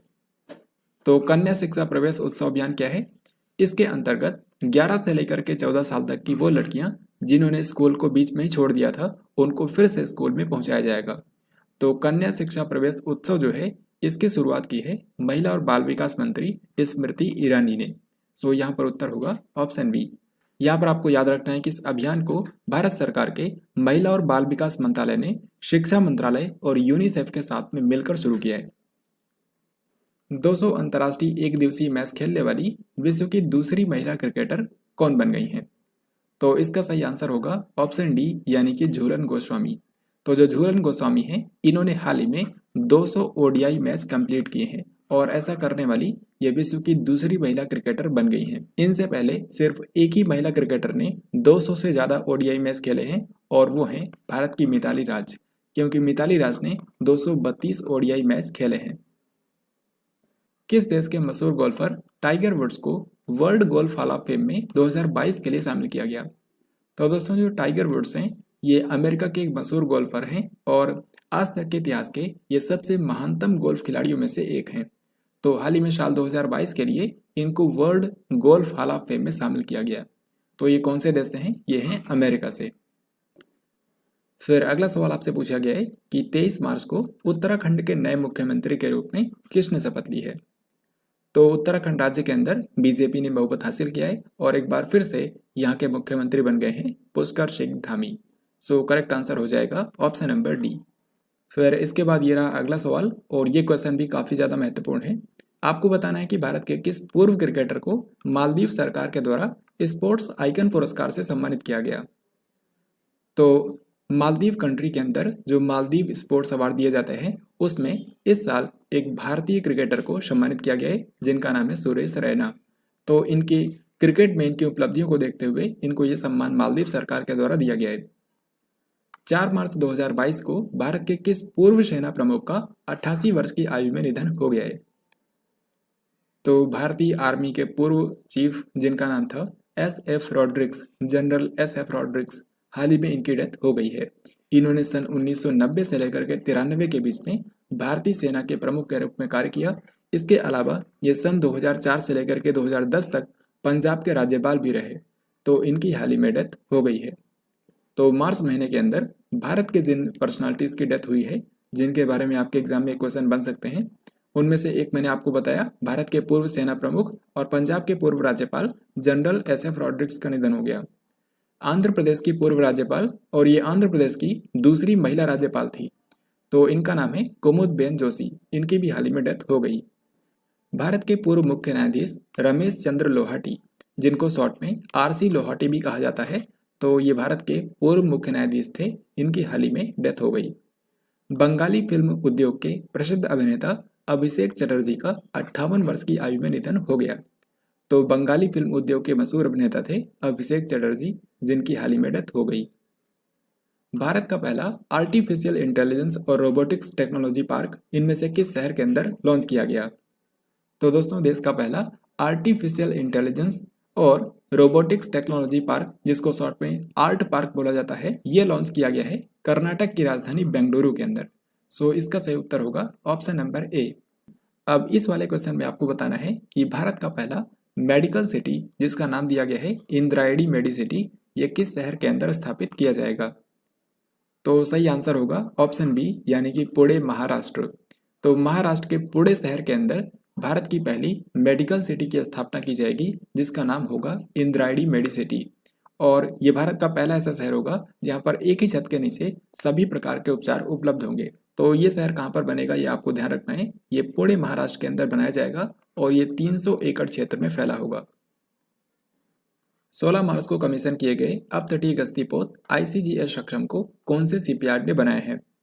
तो ICGS देखकर आप समझ गए होंगे कि इसका इस्तेमाल करेगी इंडियन कोस्ट गार्ड और इसको बनाया है गोवा शिपयार्ड लिमिटेड ने। सो इस क्वेश्चन का आंसर होगा ऑप्शन सी। मैंने आपको बताया था कि साल 2016 के अंदर भारतीय तटरक्षक बल के लिए 5 अपतटीय कश्ती पोत बनाने के लिए एक सीरीज शुरू की गई थी, जिसका नाम था समर्थ क्लास ऑफशोर पेट्रोल वेसल। तो इसमें 5 ऑफशोर पेट्रोल वेसल जो हैं ये इंडियन कोस्ट गार्ड को बनाकर दिए जाने थे गोवा शिपयार्ड लिमिटेड के द्वारा। और आप देख सकते हैं सभी के सभी यहाँ पर कमीशन कर दिए गए हैं। ICGS सचेत, ICGS सुजीत, ICGS सजग, ICGS सार्थक और अभी आखिरी ICGS सक्षम, ये सभी का सभी कमीशन हो चुके हैं। तो इनमें से कोई भी पूछा जाए, सभी को बनाया है गोवा शिपयार्ड लिमिटेड ने। हाल ही में खबरों में रहा भविष्य का संग्रहालय यानी कि द म्यूजियम ऑफ फ्यूचर, ये कौन से देश के अंदर स्थित है? तो दोस्तों भविष्य का संग्रहालय यानी कि द म्यूजियम ऑफ फ्यूचर ये एक 7 मंजिला इमारत है जो कि UAE के सबसे बड़े शहर दुबई में स्थित है। तो यहाँ पर पूछा गया है कि कौन से देश के अंदर है। ये संयुक्त अरब अमीरात के अंदर बनाया गया है और इसको आज तक के सबसे ब्यूटीफुल इमारत के रूप में डिस्क्राइब किया गया है। कर्मचारी भविष्य निधि संगठन यानी कि EPFO ने वित्त वर्ष 2021-22 में कितने % ब्याज दर प्रदान करने का निर्णय लिया है? तो कर्मचारी भविष्य निधि संगठन में जो लोगों ने अपना पैसा जमा किया है उसके ऊपर जो इंटरेस्ट रेट होगा वो मिलेगा 8.1%। यह है वित्त वर्ष 2021-22 के लिए, जो कि हाल ही में संपन्न हुआ है। हुरुन ग्लोबल रिच लिस्ट 2022 के अनुसार विश्व के सबसे अमीर व्यक्ति कौन है? तो हुरुन ग्लोबल रिच लिस्ट जो है ये विश्व के सबसे अमीर व्यक्तियों की सूची है और इसमें बताया गया है कि विश्व के सबसे अमीर व्यक्ति आज के समय हैं एलॉन मस्क, जो कि टेस्ला और स्पेस एक्स के मालिक हैं। यहाँ पर आपको बता दूं कि इनकी कुल संपत्ति बताई गई है $205 बिलियन। इसके बाद जो दूसरे सबसे अमीर व्यक्ति हैं उनका नाम है जेफ बेजोस और तीसरे सबसे अमीर व्यक्ति हैं बर्नार्ड आर्नोल्ट। और इसी तरीके से अगर हम ये देखें कि भारत के सबसे अमीर कौन है तो वो है मुकेश अंबानी, लेकिन ग्लोबल रैंक में इनकी रैंक है 9वीं। तो ये विश्व के 9वें सबसे अमीर व्यक्ति हैं और भारत के सबसे अमीर, क्योंकि इनकी कुल संपत्ति बताई गई है $103 बिलियन। जैसा कि इस क्वेश्चन में आपसे पूछा गया है हुरुन ग्लोबल रिच लिस्ट के अंदर भारत के जो सबसे अमीर व्यक्ति हैं मुकेश अंबानी, इनका कौन सा स्थान है? तो इनका स्थान है 9वां। असम के काजीरंगा राष्ट्रीय उद्यान में पिछले 4 वर्षों में एक सींग वाले गैंडों की संख्या में कितनी वृद्धि हुई है? तो जैसा कि आप जानते हैं काजीरंगा नेशनल पार्क है असम के अंदर और ये एक सींग वाले गैंडों यानी कि 1 हॉर्न राइनो के लिए फेमस है। तो यहाँ पर हाल ही में इनकी गणना की गई और पाया गया कि काजीरंगा राष्ट्रीय उद्यान में 1 हॉर्न राइनो की संख्या आज के समय है 2613। हालांकि 4 साल पहले सन 2018 में जब यहाँ पर गणना हुई थी इनकी, तो पाया गया था कि यहाँ पर 1 हॉर्न राइनो की संख्या थी 2413। तो आप देख सकते हैं पिछले 4 सालों के अंदर 200 गेंडों की वृद्धि हुई है। तो यही पूछा गया इस क्वेश्चन में, करेक्ट आंसर हो जाएगा ऑप्शन नंबर डी। वैज्ञानिक अनुसंधान के लिए 31वें GD बिरला पुरस्कार के लिए किसको चुना गया है? तो GD Birla award for scientific research ये पुरस्कार दिया जाता है KK बिरला फाउंडेशन के द्वारा और इसका जो 31वां संस्करण है ये दिया गया है प्रोफेसर नारायण प्रधान को, प्रोफेसर नारायण प्रधान। हाल ही में लॉन्च की गई पुस्तक उंगलिल ओरुवन इनमें से किस मुख्यमंत्री की आत्मकथा है? तो भारत के किसी मुख्यमंत्री ने अपनी आत्मकथा लिखी है जिसका टाइटल है उंगलिल ओरुवन। वैसे ये तमिल भाषा में है, इसका मतलब होगा वन अमंग यू। तो ये जो किताब है ये तमिलनाडु के वर्तमान मुख्यमंत्री MK स्टालिन की आत्मकथा है। सो इस क्वेश्चन का आंसर होगा ऑप्शन बी। और हाल ही में जो कांग्रेस नेता है राहुल गांधी, उन्होंने इस किताब का विमोचन किया। अब इसी के साथ मैं आपको बताऊंगा कि मार्च महीने में कौन कौन सी इंपॉर्टेंट बुक चर्चा में रही। तो सबसे पहले यहाँ पर है unfilled barrels India's oil story. तो unfilled barrels India's oil story इस किताब को लिखा है द हिंदू बिजनेस लाइन की पत्रकार ऋचा मिश्रा ने। फिर इसके बाद नेक्स्ट बुक है उंगलिल ओरुवन यानी कि वन अमंग यू। तो ये किताब जो है तमिलनाडु के वर्तमान मुख्यमंत्री M.K. स्टालिन की आत्मकथा है। तो M.K. स्टालिन ने इस बुक को लिखा है। On board my years in BCCI, तो ये किताब लिखी है भारत के पूर्व क्रिकेटर रत्नाकर शेट्टी ने, और ये रत्नाकर शेट्टी की आत्मकथा है, यहाँ पर आप इसको देख सकते हैं। और इसके बाद फिर आखिरी बुक है रिस्ट अस्योर्ड एन ऑटोबायोग्राफी। तो इसके बारे में भी मैंने आपको ऑलरेडी बताया, ये भारत के पूर्व क्रिकेटर GR विश्वनाथ की आत्मकथा है। तो GR विश्वनाथ ने R कौशिक के साथ में मिलकर इस किताब को लिखा है। तमिलनाडु के मुख्यमंत्री यानी कि M.K. स्टालिन ने इनमें से किस शहर के अंदर भारत के सबसे बड़े तैरते हुए सोलर पार्क का उद्घाटन किया? तो इस तरीके से जो सोलर पार्क का ये उद्घाटन किया गया है, ये 150.4 करोड़ रुपए की लागत से बनाया गया है और ये एक साल में 42 मिलियन यूनिट बिजली उत्पन्न करेगा, और इसी कारण इसको भारत का सबसे बड़ा तैरता हुआ सोलर पार्क बोला गया है। तो ये कहाँ पर बनाया गया है? ये बनाया गया है तमिलनाडु के थूथुकुडी जिले में। सो इस क्वेश्चन का आंसर हो जाएगा ऑप्शन नंबर C। इसी को पहले तूतीकोरिन के नाम से भी जाना जाता था। राष्ट्रीय सुपर कंप्यूटिंग मिशन के तहत इनमें से किस IIT संस्थान के अंदर पेटा स्केल सुपर कंप्यूटर परम शक्ति को स्थापित किया गया है? तो इसका सही आंसर हो जाएगा ऑप्शन नंबर D, यानी कि IIT खड़गपुर। तो IIT खड़गपुर के अंदर परम शक्ति नाम का एक सुपर कंप्यूटर हाल ही में इंस्टॉल किया गया है। इससे कुछ ही दिनों पहले जो IIT रुड़की है, जो कि उत्तराखंड में बेस्ड है, यहाँ पर परम गंगा नाम का एक सुपर कंप्यूटर इसी तरीके से इंस्टॉल किया गया था। तो ये दोनों आपको याद रखने हैं, परम गंगा को इंस्टॉल किया गया है IIT रुड़की में और परम शक्ति को IIT खड़गपुर में। के विजय राघवन जो कि भारत के वैज्ञानिक सलाहकार हैं, ये भारत सरकार के प्रमुख वैज्ञानिक सलाहकार हैं। आपको बताना है कि इन्होंने किस IIT संस्थान में नए जल प्रबंधन और नीति केंद्र एक्वा मैप का उद्घाटन किया है। तो एक्वा मैप नाम से हाल ही में एक water management and policy centre launch किया गया है IIT मद्रास के अंदर, यानी कि भारत के अंदर जल प्रबंधन से जुड़ी जो समस्याएं हैं उनका समाधान ये उपलब्ध कराएगा। तो ये IIT मद्रास के अंदर लॉन्च किया गया है। Next question and very important, 36वीं अंतर्राष्ट्रीय भूवैज्ञानिक कांग्रेस इनमें से किस देश की मेजबानी में आयोजित की गई? तो 36th इंटरनेशनल जियोलॉजिकल कांग्रेस जो है इसकी मेजबानी की है भारत ने, और भारत ने 58 साल के बाद इस सम्मेलन की मेजबानी की है, जिसका आयोजन किया गया है भारत की राजधानी नई दिल्ली के अंदर।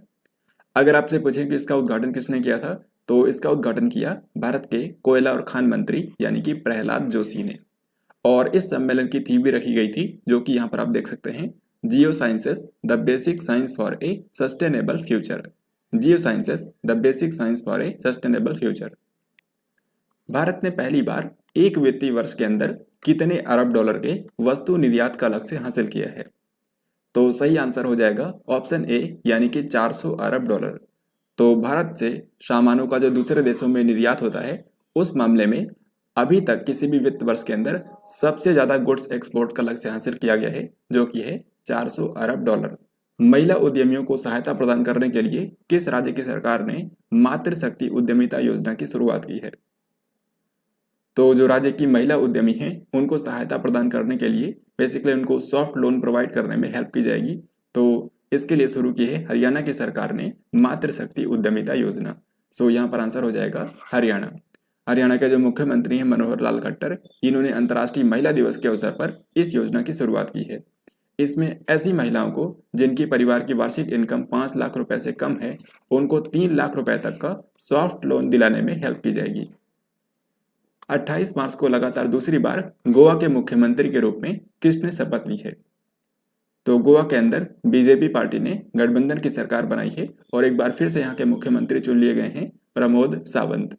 तो डॉक्टर प्रमोद सावंत ने एक बार फिर से गोवा के मुख्यमंत्री के रूप में शपथ ली है। फार्मा प्रमुख ल्यूपिन लिमिटेड ने अपने शक्ति अभियान के लिए किसे ब्रांड एम्बेसडर बनाया है? तो ल्यूपिन लिमिटेड जो कि भारत की एक दवा बनाने वाली कंपनी है, इसने अपने शक्ति अभियान के लिए ब्रांड एम्बेसडर बनाया है 6 बार की वर्ल्ड चैंपियन मैरी कॉम को। सो इसका आंसर हो जाएगा ऑप्शन नंबर A।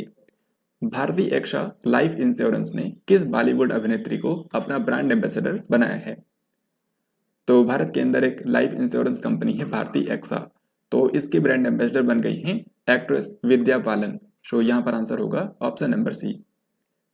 हाल ही में किस देश ने अपने दूसरे सैन्य उपग्रह नूर 2 का सफल परीक्षण किया है? तो साल 2020 के अंदर इस कंट्री ने नूर नाम का अपना पहला मिलिट्री सैटेलाइट लॉन्च किया था, जिसका इस्तेमाल मिलिट्री पर्पस के लिए किया जाएगा। तो अब उसी का जो दूसरा एडिशन है नूर 2, ये हाल ही में लॉन्च किया गया है ईरान के द्वारा। सो इस क्वेश्चन का आंसर होगा ऑप्शन नंबर बी यानी कि ईरान। चिली के नए राष्ट्रपति के रूप में किसने शपथ ली है? तो चिली जो कि दक्षिण अमेरिका का एक देश है, यहाँ के नए राष्ट्रपति बन गए हैं गैब्रियल बोरिक। और गैब्रियल बोरिक जो हैं ये चिली कंट्री के सबसे युवा राष्ट्रपति बन गए हैं। सो इस क्वेश्चन का आंसर हो जाएगा ऑप्शन नंबर ए। चिली की अगर हम बात करें तो इसकी राजधानी है सैंटियागो और यहाँ की करेंसी है पीसो। अब इसी के साथ मैं आपको बताऊंगा कि मार्च महीने के अंदर कौन कौन सी इंटरनेशनल अपॉइंटमेंट्स हुई हैं जो कि आपको ध्यान रखने हैं। तो आप देख सकते हैं चिली के राष्ट्रपति बन गए हैं गैब्रियल बोरिक, हंगरी की राष्ट्रपति बन गई हैं कैटलिन नोवाक, और ये हंगरी देश की पहली महिला राष्ट्रपति बनी है, ये भी आपको याद रखना है। माल्टा के प्रधानमंत्री बन गए हैं रॉबर्ट अबेला, ये अभी तक यहाँ के प्रधानमंत्री थे और एक बार फिर से ये माल्टा के प्रधानमंत्री बन गए हैं। तुर्कमेनिस्तान जो कि मध्य एशिया का एक देश है, यहाँ के नए राष्ट्रपति बन गए हैं सरदार बर्डी मुखामदेव। और अभी आपको पता होगा भारत के जो राष्ट्रपति हैं रामनाथ कोविंद, वो तुर्कमेनिस्तान गए थे और वहां पर उन्होंने सरदार बर्डी मुखामदेव के साथ में चर्चा की। दक्षिण कोरिया के अगले राष्ट्रपति होंगे यून सुक योल। तो हाल ही में दक्षिण कोरिया के अंदर राष्ट्रपति चुनाव हुए और यून सुक योल ने यहाँ पर जीत हासिल की है। हालांकि ये शपथ ग्रहण करेंगे 10 मई को। तो 9 मई तक कौन होगा? 9 मई तक अभी के समय जो दक्षिण कोरिया के राष्ट्रपति हैं उनका नाम है मून जाए इन। अंतर्राष्ट्रीय श्रम संगठन यानी कि जो ILO है, इसके अगले महानिदेशक होंगे गिलबर्ट होंगबो, जो कि टोंगो कंट्री के हैं। हालांकि ये पद संभालेंगे 1 अक्टूबर के दिन। तो 30 सितंबर तक कौन है? उनका नाम है गाय राइडर। तो ये सारी बातें आपको ध्यान रखनी है। अब हम लोग आगे बढ़ते हैं। भारत का पहला विश्व शांति केंद्र किस शहर के अंदर स्थापित किया जाएगा?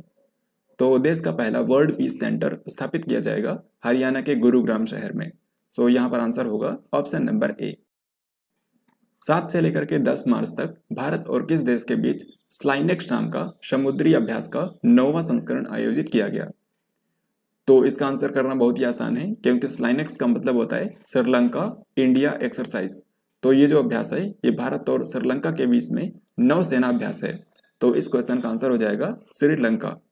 यहाँ पर आप देख सकते हैं इस अभ्यास के अंदर जो भारत का जहाज शामिल हुआ था उसका नाम है INS किर्च। इस अभ्यास का आयोजन किया गया था विशाखापत्तनम और बंगाल की खाड़ी में। तो ये चीज भी आपको याद रखनी है। फ्रीडम हाउस द्वारा जारी freedom in the world report 2022 के अनुसार भारत को किस रूप में वर्गीकृत किया गया है? तो किस देश के लोगों को कितनी आज़ादी है अलग अलग फील्ड्स में, उसके हिसाब से यहाँ पर कंट्रीज को रैंक किया जाता है। और इस रिपोर्ट को जारी करता है फ्रीडम हाउस नाम की संस्था। तो इस बार की रिपोर्ट के अंदर भारत को आंशिक रूप से स्वतंत्र यानी कि पार्सली फ्री की कैटेगरी में रखा गया है। सो इस क्वेश्चन का आंसर होगा ऑप्शन सी। ज्योतिरादित्य सिंधिया ने मध्य प्रदेश के किस शहर में राज्य के पहले ड्रोन स्कूल का उद्घाटन किया? तो इसका सही आंसर होगा ऑप्शन डी यानी कि ग्वालियर। तो दोस्तों, भारत के जो केंद्रीय नागरिक उड्डयन मंत्री हैं ज्योतिरादित्य सिंधिया, इन्होंने अनाउंस किया था कि मध्य प्रदेश के 5 अलग अलग जिलों में ड्रोन स्कूल खोले जाएंगे। तो ये 5 जिले कौन कौन से हैं? इंदौर, भोपाल, जबलपुर, ग्वालियर और अगला है सतना। तो इन 5 जिलों को चुना गया था ड्रोन स्कूल स्थापित करने के लिए। तो उन्हीं में से जो पहला ड्रोन स्कूल है इसका उद्घाटन किया गया है ग्वालियर शहर के अंदर। हाल ही में किस राज्य की सरकार ने गैर कामकाजी माताओं के लिए आमा योजना और लड़कियों के लिए बहनी योजना की शुरुआत की है? तो इसका सही आंसर होगा ऑप्शन नंबर सी यानी कि सिक्किम। तो सिक्किम जो कि भारत का एक पूर्वोत्तर राज्य है, यहाँ पर आपको पता होगा यहाँ के मुख्यमंत्री हैं प्रेम सिंह तमांग। तो प्रेम सिंह तमांग ने हाल ही में 2 योजनाएं शुरू करी हैं, गैर कामकाजी माताओं के लिए आमा योजना और लड़कियों के लिए बहनी योजना। आमा योजना के अंतर्गत राज्य के अंदर जो भी गैर कामकाजी माताएं हैं उनके खातों के अंदर 20,000 रुपए हर साल ट्रांसफर किए जाएंगे। तो आमा योजना जो है ये एक डायरेक्ट बेनिफिट देने वाली स्कीम है। वहीं जो स्कूली लड़कियां हैं उनको फ्री में सैनिटरी नैपकिन प्रदान करने के लिए बहनी योजना की भी शुरुआत की है। तो ये दोनों योजनाएं सिक्किम की सरकार ने शुरू की हैं। हाल ही में किस कंपनी ने भारत का पहला ग्रीन हाइड्रोजन आधारित फ्यूल सेल इलेक्ट्रिक वाहन को लॉन्च किया है? तो इसका सही आंसर होगा ऑप्शन डी यानी कि टोयोटा किर्लोस्कर। यहाँ पर आप इस कार को देख सकते हैं।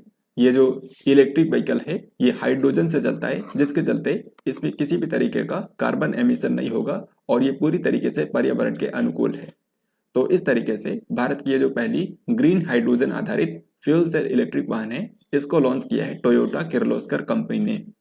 टोयोटा किर्लोस्कर ने इसको नाम दिया है टोयोटा मिराई। तो ये चीज़ भी आपको याद रखनी है। साथ ही आपको बता दूं, भारत के जो सड़क परिवहन और राजमार्ग मंत्री हैं यानी कि नितिन गडकरी, उन्होंने खुद इसका उद्घाटन किया था। 30 मार्च को पीएम नरेंद्र मोदी ने 5वें बिम्स्टेक शिखर सम्मेलन में वर्चुअली पार्टिसिपेट किया। आपको बताना है कि ये जो सम्मेलन है ये किस देश की मेजबानी में आयोजित किया गया। तो सबसे पहले आपको बता दूं बिम्स्टेक के बारे में। इसका मतलब होता है bay of Bengal initiative for multi sectoral technical and economic cooperation, यानी कि बंगाल की खाड़ी के आसपास स्थित 7 कंट्रीज का ये तकनीकी और आर्थिक सहयोग का एक क्षेत्रीय संगठन है। इसका मुख्यालय है ढाका शहर में और साल 2022 के लिए इसका जो अध्यक्ष था वो था श्रीलंका। तो इसीलिए हाल ही में श्रीलंका की मेजबानी में ये 5वां बिम्स्टेक शिखर सम्मेलन आयोजित किया गया है। यहाँ पर आप देख सकते हैं 7 कंट्रीज के जो लीडर्स हैं उन्होंने इस सम्मेलन के अंदर वर्चुअली हिस्सा लिया, जिसमें भारत के पीएम नरेंद्र मोदी भी शामिल हुए। इस सम्मेलन की एक थीम भी रखी गई थी जो कि यहाँ पर आप देख सकते हैं, towards a resilient region, prosperous economies, healthy people. अब यहाँ पर सवाल में ये पूछा गया है कि इसकी मेजबानी कौन से देश ने की है। तो जैसा कि मैंने आपको बताया, इस बार बिम्स्टेक का अध्यक्ष है श्रीलंका। तो श्रीलंका की मेजबानी में ये 5वां बिम्स्टेक शिखर सम्मेलन आयोजित किया गया है। अब यहाँ पर आपसे पूछा गया है कि 29 मार्च को 18वीं बिम्स्टेक मंत्री स्तरीय बैठक किस शहर के अंदर आयोजित की गई। तो ये तो थी यहाँ के टॉप लीडर्स की बैठक। इसी तरीके से एक दिन पहले बिम्स्टेक के ही मंत्री स्तरीय बैठक का आयोजन किया गया था और ये हुई कोलंबो श्रीलंका के अंदर। और इसमें हिस्सा लेने के लिए भारत से जो भारत के विदेश मंत्री हैं डॉक्टर एस जयशंकर, उन्होंने श्रीलंका की यात्रा की थी। पीएम नरेंद्र मोदी ने शहीद दिवस के अवसर पर विप्लवी भारत गैलरी का उद्घाटन किस शहर के अंदर किया। तो शहीद दिवस जो कि हर साल 23 मार्च को मनाया जाता है, इस बार के 23 मार्च के अवसर पर पीएम नरेंद्र मोदी ने जो कोलकाता के अंदर विक्टोरिया मेमोरियल हॉल है उसमें एक नई गैलरी का उद्घाटन किया है, जिसका नाम दिया गया है विप्लवी भारत गैलरी। और इसके अंतर्गत भारत के स्वतंत्रता संग्राम में जिन क्रांतिकारियों ने अपना योगदान दिया था और उन्होंने जो संघर्ष किया था उसके बारे में इस गैलरी के अंदर दिखाया गया है। तो ये कहाँ पर है, ये बनाया गया है कोलकाता के अंदर। सो इस क्वेश्चन का आंसर होगा ऑप्शन बी। हाल ही में किस देश के प्रसिद्ध कंप्यूटर वैज्ञानिक स्टीफन विलवाइट का निधन हो गया, जिनको GIF के निर्माता के रूप में जाना जाता था। तो GIF का मतलब होता है ग्राफिक्स इंटरचेंज फॉर्मेट। ये इमेज का ही फॉर्मेट होता है जिसकी शुरुआत की थी अमेरिकी कंप्यूटर साइंटिस्ट स्टीफन विलवाइट ने। तो हाल ही में इनका निधन हो गया है। सो यहाँ पर आंसर होगा अमेरिकी साइंटिस्ट। संयुक्त राष्ट्र महासभा के द्वारा इनमें से किस दिन को इस्लामोफोबिया का मुकाबला करने के लिए अंतर्राष्ट्रीय दिवस के रूप में घोषित किया गया। तो यूनाइटेड नेशन की जनरल असेंबली में हाल ही में एक प्रस्ताव लाया गया था कि अब से हर साल 15 मार्च को इस्लामोफोबिया का मुकाबला करने के लिए अंतर्राष्ट्रीय दिवस के रूप में मनाया जाए। और इस प्रस्ताव को 55 मुस्लिम कंट्रीज ने प्रायोजित किया था। तो इस प्रस्ताव को अपना लिया गया है, यानी कि अब से हर साल 15 मार्च के दिन इस्लामोफोबिया का मुकाबला करने के लिए अंतर्राष्ट्रीय दिवस के रूप में मनाया जाएगा। अब इसी के साथ मैं आपको बताऊंगा कि मार्च 2022 के महीने में कौन कौन से इंपॉर्टेंट डेज थे और अगर उनकी थीम महत्वपूर्ण है तो वो भी मैं आपको बताऊंगा। इनमें से ज़्यादातर डेज आपको पहले से ही पता होंगे तो आप बहुत ही आसानी से इनको याद कर पाएंगे। तो चलिए शुरू करते हैं। तो महीने की शुरुआत होती है और पहले ही दिन 1 मार्च को मनाया गया है शून्य भेदभाव दिवस, यानी कि जीरो डिस्क्रिमिनेशन डे। तो किसी के भी साथ किसी भी तरीका का भेदभाव ना हो उसके लिए यह दिवस मनाया जाता है। इस बार की थीम रखी गई है remove laws that harm, create laws that empower. फिर इसके बाद 3 मार्च को 2 महत्वपूर्ण दिवस मनाए गए हैं। पहला विश्व वन्यजीव दिवस, यानी कि जो वाइल्ड लाइफ है उसके संरक्षण के लिए विश्व वन्यजीव दिवस 3 मार्च को मनाया जाता है। इस बार का विषय है रिकवरिंग की स्पीसीज फॉर इकोसिस्टम रेस्टोरेशन। इसी तरीके से 3 मार्च को ही एक अन्य दिवस मनाया गया, विश्व श्रवण दिवस। तो बहरेपन के बारे में लोगों को जागरूक करने के लिए यह दिवस मनाया जाता है, वर्ल्ड हियरिंग डे। इस बार का इसका विषय है to hear for life, listen with care. फिर इसके बाद 4 मार्च को मनाया गया राष्ट्रीय सुरक्षा दिवस। ये भारत के अंदर मनाया जाता है, नेशनल सेफ्टी डे। फिर 7 मार्च को मनाया गया भारत के अंदर ही जन औषधि दिवस। तो जन औषधि केंद्रों के बारे में लोगों को जागरूक करने के लिए दिवस मनाया जाता है। इस बार का विषय है जन औषधि जन उपयोगी।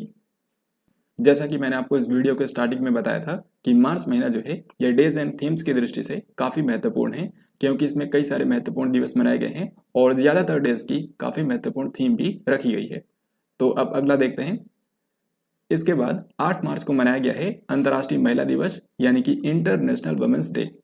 इंटरनेशनल वुमेन्स डे की इस बार थीम रखी गई है gender equality today for a sustainable tomorrow. फिर इसके बाद 10 मार्च को मनाया गया है विश्व किडनी दिवस, यानी कि वर्ल्ड किडनी डे।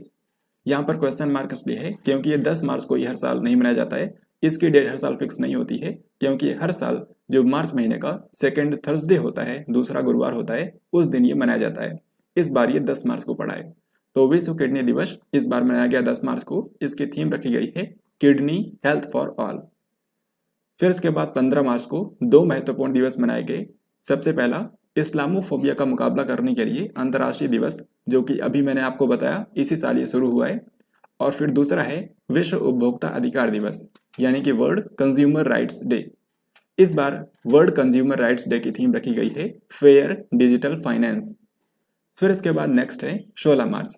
तो 16 मार्च को मनाया जाता है राष्ट्रीय टीकाकरण दिवस। तो लोगों को भारत के अंदर ये मनाया जाता है, लोगों को टीकाकरण के बारे में जागरूक करने के लिए ये दिवस मनाया जाता है नेशनल इम्यूनाइजेशन डे। इसकी इस बार थीम रखी गई है वैक्सीन्स वर्क फॉर ऑल। फिर इसके बाद और आगे बढ़ते हैं। 18 मार्च को मनाया गया है वैश्विक पुनर्चक्रण दिवस, यानी कि ग्लोबल रिसाइकलिंग डे। फिर इसके बाद 20 मार्च को दो महत्वपूर्ण दिवस मनाए गए। पहला विश्व गौरैया दिवस, यानी कि जो गौरैया पक्षी होता है उसके संरक्षण के लिए दिवस। इस बार का जो वर्ल्ड स्पैरो डे है इसकी थीम रखी गई है आई लव स्पैरोज। फिर इसके बाद नेक्स्ट जो 20 मार्च को ही मनाया गया है यह है अंतर्राष्ट्रीय प्रसन्नता दिवस, यानी कि इंटरनेशनल डे ऑफ हैप्पीनेस। और इस बार की थीम रखी गई है keep calm stay wise and be kind. तो ये थीम काफी महत्वपूर्ण है, इसको आपको याद रखना है। 20 मार्च की ही तरह 21 मार्च को भी दो महत्वपूर्ण दिवस मनाए गए। पहला यहाँ पर आपके सामने है नस्लीय भेदभाव के उन्मूलन के लिए अंतर्राष्ट्रीय दिवस, यानी कि नस्ल के आधार पर भेदभाव न हो उसके लिए अंतर्राष्ट्रीय दिवस। तो इस बार की थीम भी रखी गई है, जो कि यहाँ पर आप देख सकते हैं voices for action against racism. And 21 मार्च को ही मनाया जाता है अंतर्राष्ट्रीय वन दिवस। तो वन संरक्षण के बारे में लोगों को जागरूक करने के लिए दिवस मनाया जाता है। इस बार के इंटरनेशनल डे ऑफ फॉरेस्ट की थीम रखी गई है forest and sustainable production and consumption. फिर इसके बाद और आगे बढ़ते हैं। 22 मार्च को मनाया गया है दो महत्वपूर्ण दिवस। पहला बिहार दिवस, क्योंकि बिहार जो है ये 22 मार्च को ही बना था सन 1912 में। इसको बंगाल से अलग करके एक नया राज्य बनाया गया था। फिर विश्व जल दिवस, यानी कि जल संरक्षण के बारे में जागरूकता फैलाने के लिए यह दिवस मनाया जाता है। इस बार के वर्ल्ड वाटर डे की थीम रखी गई है ground water making the invisible visible, यानी कि जो भूमिगत जल होता है उसके संरक्षण को लेकर इस बार ये थीम रखी गई है। फिर इसके बाद 23 मार्च को भी दो महत्वपूर्ण दिवस मनाए गए। पहला शहीद दिवस, यानी कि मार्टियर्स डे। ये जो दिवस होता है ये भारत के 3 महान स्वतंत्रता सेनानियों, यानी कि भगत सिंह, राजगुरु और सुखदेव, उनको जो फांसी दी गई थी 23 मार्च 1931 को, उसी के अवसर पर यह मनाया जाता है। फिर इसके अलावा 23 मार्च को ही विश्व मौसम विज्ञान दिवस भी मनाया जाता है, यानी कि वर्ल्ड मेट्रोलॉजिकल डे। और इस बार के वर्ल्ड मेट्रोलॉजिकल डे की थीम रखी गई है early warning and early action. Early warning and early action. फिर इसके बाद 24 मार्च को मनाया गया है वर्ल्ड ट्यूबरकुलोसिस डे, यानी कि विश्व तपेदिक दिवस, जिसकी इस बार थीम रखी गई है invest to end TB save lives. So this theme is very very important. इस बार के वर्ल्ड टीबी डे की थीम है invest to end TB save lives. फिर इसके बाद 26 मार्च को मनाया गया है अर्थ आवर डे। जो अर्थ आवर डे होता है इस दिन 1 घंटे के लिए जो गैर जरूरी उपकरण है बिजली के उनको बंद कर दिया जाता है। तो यह जलवायु परिवर्तन से निपटने के लिए एक कार्यक्रम होता है जिसका आयोजन हर साल मार्च महीने के आखिरी शनिवार के दिन किया जाता है, और ये इस बार था 26 मार्च को। इस बार के अर्थ आवर डे की थीम रखी गई थी शेप आवर फ्यूचर।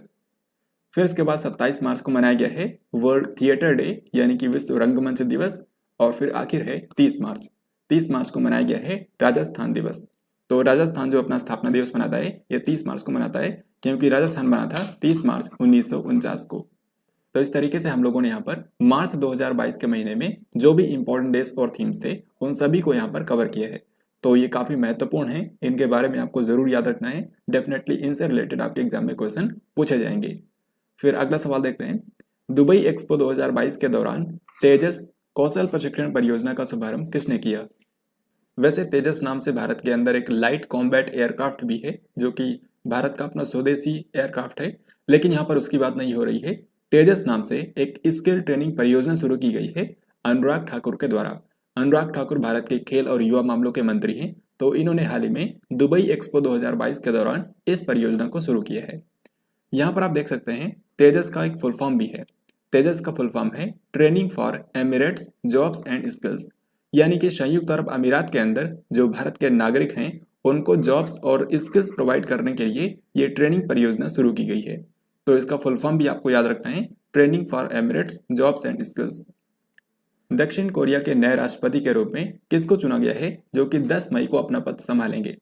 सही आंसर हो जाएगा ऑप्शन बी, यानी कि यून सुक योल। तो हाल ही में दक्षिण कोरिया के अंदर राष्ट्रपति चुनाव हुए और पीपल पावर पार्टी के जो यून सुक योल हैं ये नए राष्ट्रपति चुन लिए गए हैं। हालांकि ये 10 मई को अपना पद संभालेंगे, तो तभी तक के लिए दक्षिण कोरिया के राष्ट्रपति हैं मून जाए इन, तो इनका नाम भी याद रखिए। मार्च 2022 में फाइनेंशियल एक्शन टास्क फोर्स यानी कि FATF ने किस देश को ग्रे लिस्ट के अंदर शामिल किया? FATF की ग्रे लिस्ट में शामिल होने का मतलब यह है कि अब इस कंट्री को जो वित्तीय संस्थान है दुनिया भर के उनसे ऋण लेने में काफ़ी मुश्किल होगी।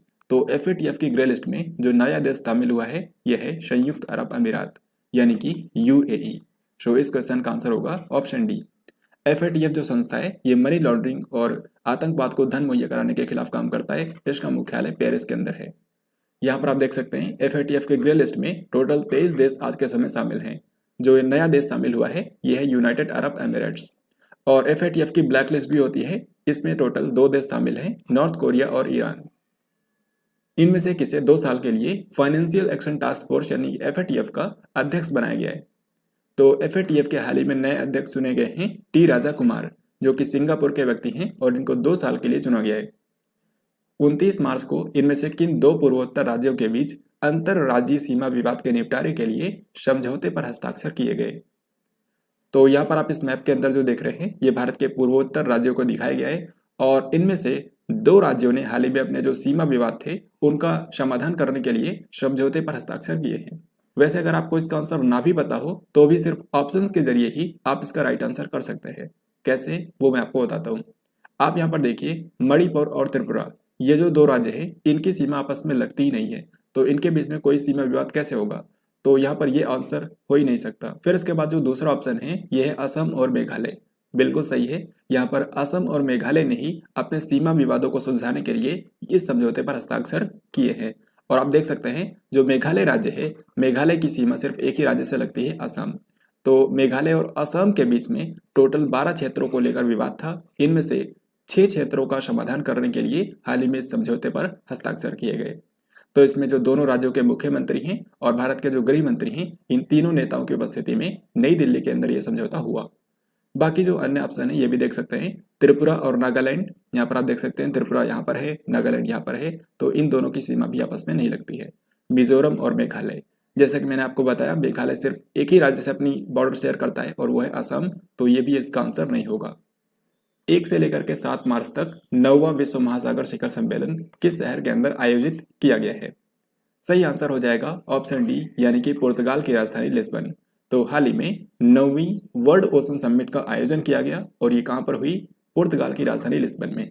जो भारत में यूरोपीय आए थे तो उनमें से सबसे पहले पुर्तगाली ही भारत में आए थे। जो वास्को डी गामा था वो कैलीकट में उतरा था। उत्तराखंड विधानसभा की पहली महिला अध्यक्ष के रूप में किसे अपॉइंट किया गया है? तो जो उत्तराखंड राज्य है यहाँ पर आपको पता है हाल ही में विधानसभा चुनाव हुए, तो नई विधानसभा का गठन हो चुका है और इसकी जो अध्यक्ष बनी है वो एक महिला है। तो उत्तराखंड की पहली महिला अध्यक्ष बन गई हैं, इनका नाम है रितु खंडूरी भूषण। और जाहिर सी बात है कि उत्तराखंड में बीजेपी ने यहाँ पर बहुमत की सरकार बनाई है, तो बीजेपी पार्टी की हैं रितु खंडूरी भूषण। यहाँ पर आप देखिए जिन 5 राज्यों के अंदर विधानसभा चुनाव हुए थे तो अब यहाँ पर नई विधानसभा का गठन हो चुका है। ये कौन सी विधानसभा है, इस विधानसभा के नए अध्यक्ष कौन बने हैं और नए मुख्यमंत्री कौन हैं, ये सभी मैंने आपको इस टेबल के अंदर लिख दिए हैं ताकि आप बहुत ही आसानी से इनको याद कर पाएं। जैसे कि इन्हीं में से मैंने आपको बताया उत्तराखंड के अंदर 5वीं विधानसभा का गठन हुआ है। जो यहाँ की विधानसभा अध्यक्ष बनी है उनका नाम है रितु खंडूरी भूषण और जो नए मुख्यमंत्री बने हैं उनका नाम है Pushkar Singh Dhami. Sports star aces award 2022 के अंदर sports star of the year पुरुष का पुरस्कार किसको दिया गया?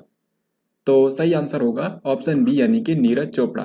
तो नीरज चोपड़ा जो कि भारत के एक मशहूर भाला फेंक खिलाड़ी हैं, इनको हाल ही में 2022 के स्पोर्ट्स स्टार एक्सेस अवार्ड्स के अंदर sports star of the year पुरुष का पुरस्कार दिया गया। वहीं महिलाओं के लिए ये sports star of the year का पुरस्कार दिया गया है मीराबाई चानू को, जो कि भारत की मशहूर भारोत्तोलक खिलाड़ी हैं।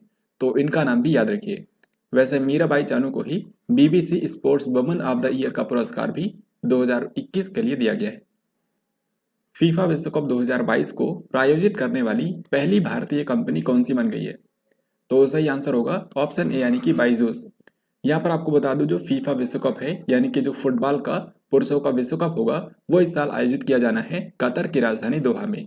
ये नवंबर दिसंबर में होगा। तो इसको प्रायोजित करने वाली यानी कि इसको स्पॉन्सर करने वाली जो पहली भारतीय कंपनी बनी है, ये है बाइजूस।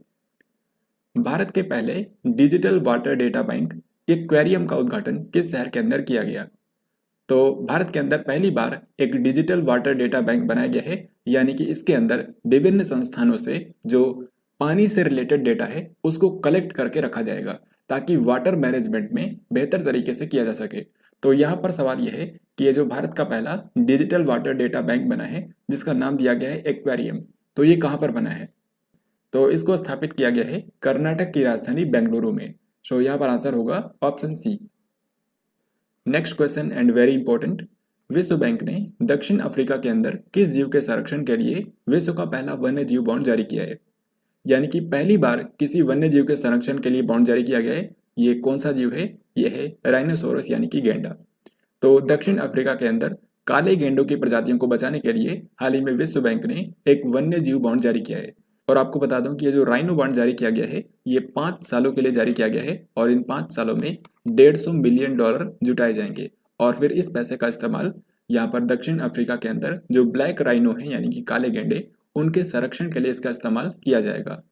तो यहाँ पर आपको ध्यान रखना है, विश्व बैंक ने जारी किया है विश्व का पहला वन्य जीव बॉन्ड। जेट एयरवेज के नए मुख्य कार्यकारी अधिकारी के रूप में किसे नियुक्त किया गया है? तो जेट एयरवेज जो है ये भारत की एक प्राइवेट एयरलाइंस कंपनी है। इसका मुख्यालय है दिल्ली में। तो इसके जो नए सीईओ बने हैं, इनका नाम है संजीव कपूर। सो करेक्ट आंसर होगा ऑप्शन ए। 94वें ऑस्कर पुरस्कारों के अंदर सर्वश्रेष्ठ अभिनेता का पुरस्कार किसको दिया गया है? तो इस साल के ऑस्कर पुरस्कारों की अनाउंसमेंट हो चुकी है और इस साल के ऑस्कर पुरस्कारों में जो बेस्ट एक्टर बने हैं, इनका नाम है विल स्मिथ। सो यहाँ पर आंसर हो जाएगा ऑप्शन ए। जो विल स्मिथ हैं, इनको किंग रिचर्ड नाम की फिल्म में इनके अभिनय के लिए ये पुरस्कार दिया गया है। इस बार के ऑस्कर पुरस्कारों में अगर हम इंपॉर्टेंट कैटेगरीज की बात करें, तो यहाँ पर आप देख सकते हैं बेस्ट फिल्म का पुरस्कार दिया गया है कोडा नाम की फिल्म को, जिसका मतलब है चाइल्ड ऑफ डेफ एडल्ट्स। फिर बेस्ट डायरेक्टर का पुरस्कार दिया गया है जेन कैंपियन को। बेस्ट एक्टर बने हैं विल स्मिथ। बेस्ट एक्ट्रेस का पुरस्कार मिला है जेसिका चैस्टन को, अमेरिकी अभिनेत्री हैं। बेस्ट सपोर्टिंग एक्टर का पुरस्कार मिला है ट्रॉय कोटसुर को, कोडा नाम की फिल्म में इनके अभिनय के लिए दिया गया है। बेस्ट सपोर्टिंग एक्ट्रेस का पुरस्कार मिला है एरियाना डेबोस को। फिर इसके बाद बेस्ट एनिमेटेड फीचर फिल्म ये बनी है एनकैंटो, और बेस्ट इंटरनेशनल फीचर फिल्म बनी है ड्राइव माई कार। ये जापान की फिल्म है, ये भी आपको ध्यान रखना है। 29 मार्च के दिन इनमें से किसने जल शक्ति अभियान कैच द रेन कैंपेन 2022 का शुभारंभ किया? यानी कि जल संरक्षण के लिए जो जल शक्ति अभियान शुरू किया गया था, उसी के अंतर्गत कैच द रेन कैंपेन को शुरू किया गया है। तो जल संचय के बारे में लोगों को जागरूक करने के लिए ये कैंपेन चलेगा और 29 मार्च को ये शुरू किया गया है, ये चलेगा 30 नवंबर तक। तो सवाल यहाँ पर यह है कि इसको किसने शुरू किया? इसको शुरू किया है भारत के राष्ट्रपति रामनाथ कोविंद ने। भारत के राष्ट्रपति रामनाथ कोविंद ने इसी कैंपेन को शुरू करने के अवसर पर तीसरे राष्ट्रीय जल पुरस्कार के जो विजेता थे, उनको भी पुरस्कार प्रदान किए। यानी कि जल संरक्षण के लिए जिन्होंने भी काम किया है, उनको ये पुरस्कार दिए जाते हैं।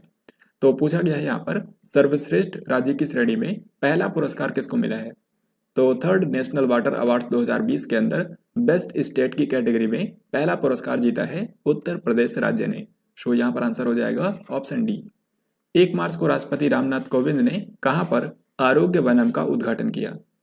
तो इसका सही उत्तर हो जाएगा ऑप्शन बी, यानी कि राष्ट्रपति भवन। तो राष्ट्रपति भवन जो कि नई दिल्ली में है, इसके परिसर में ही आरोग्य वनम जो पार्क है इसको बनाया गया है।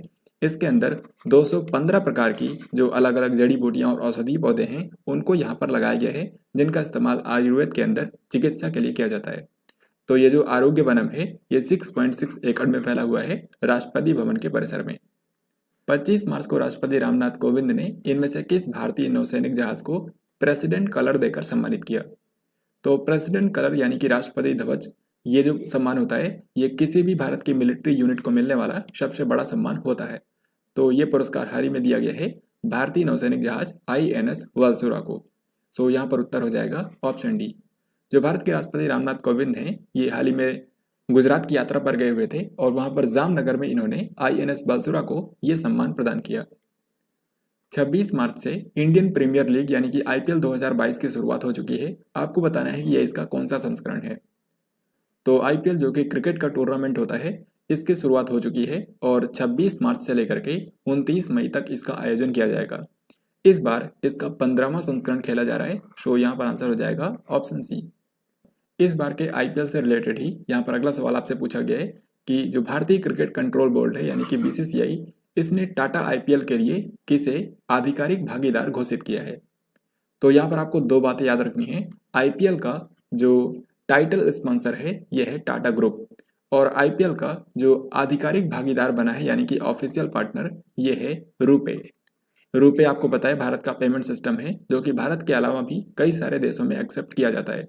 हाल ही में जो नेपाल के प्रधानमंत्री भारत आए थे तो उसी दौरान नेपाल के अंदर भी रुपे को शुरू किया गया है। तो रुपे को ही आधिकारिक भागीदार बनाया गया है इस बार के टाटा IPL के लिए। यहाँ पर आप देख सकते हैं जो टाइटल स्पॉन्सर है यह है टाटा ग्रुप और ऑफिशियल पार्टनर बना है रुपे। IPL 2022 का आयोजन महाराष्ट्र के किन दो शहरों के अंदर किया जाएगा? तो IPL का इस बार आयोजन महाराष्ट्र के दो शहरों में हो रहा है, मुंबई और पुणे। सो यहाँ पर उत्तर होगा ऑप्शन ए। 21 मार्च को मणिपुर के नए मुख्यमंत्री के रूप में किसने शपथ ली है? तो मणिपुर के अभी तक मुख्यमंत्री थे N बीरेन सिंह और क्योंकि यहाँ पर बीजेपी पार्टी ने बहुमत हासिल किया है तो एक बार फिर से यहाँ पर बीजेपी पार्टी के जो N बीरेन सिंह हैं इन्हीं को मुख्यमंत्री बना दिया गया है।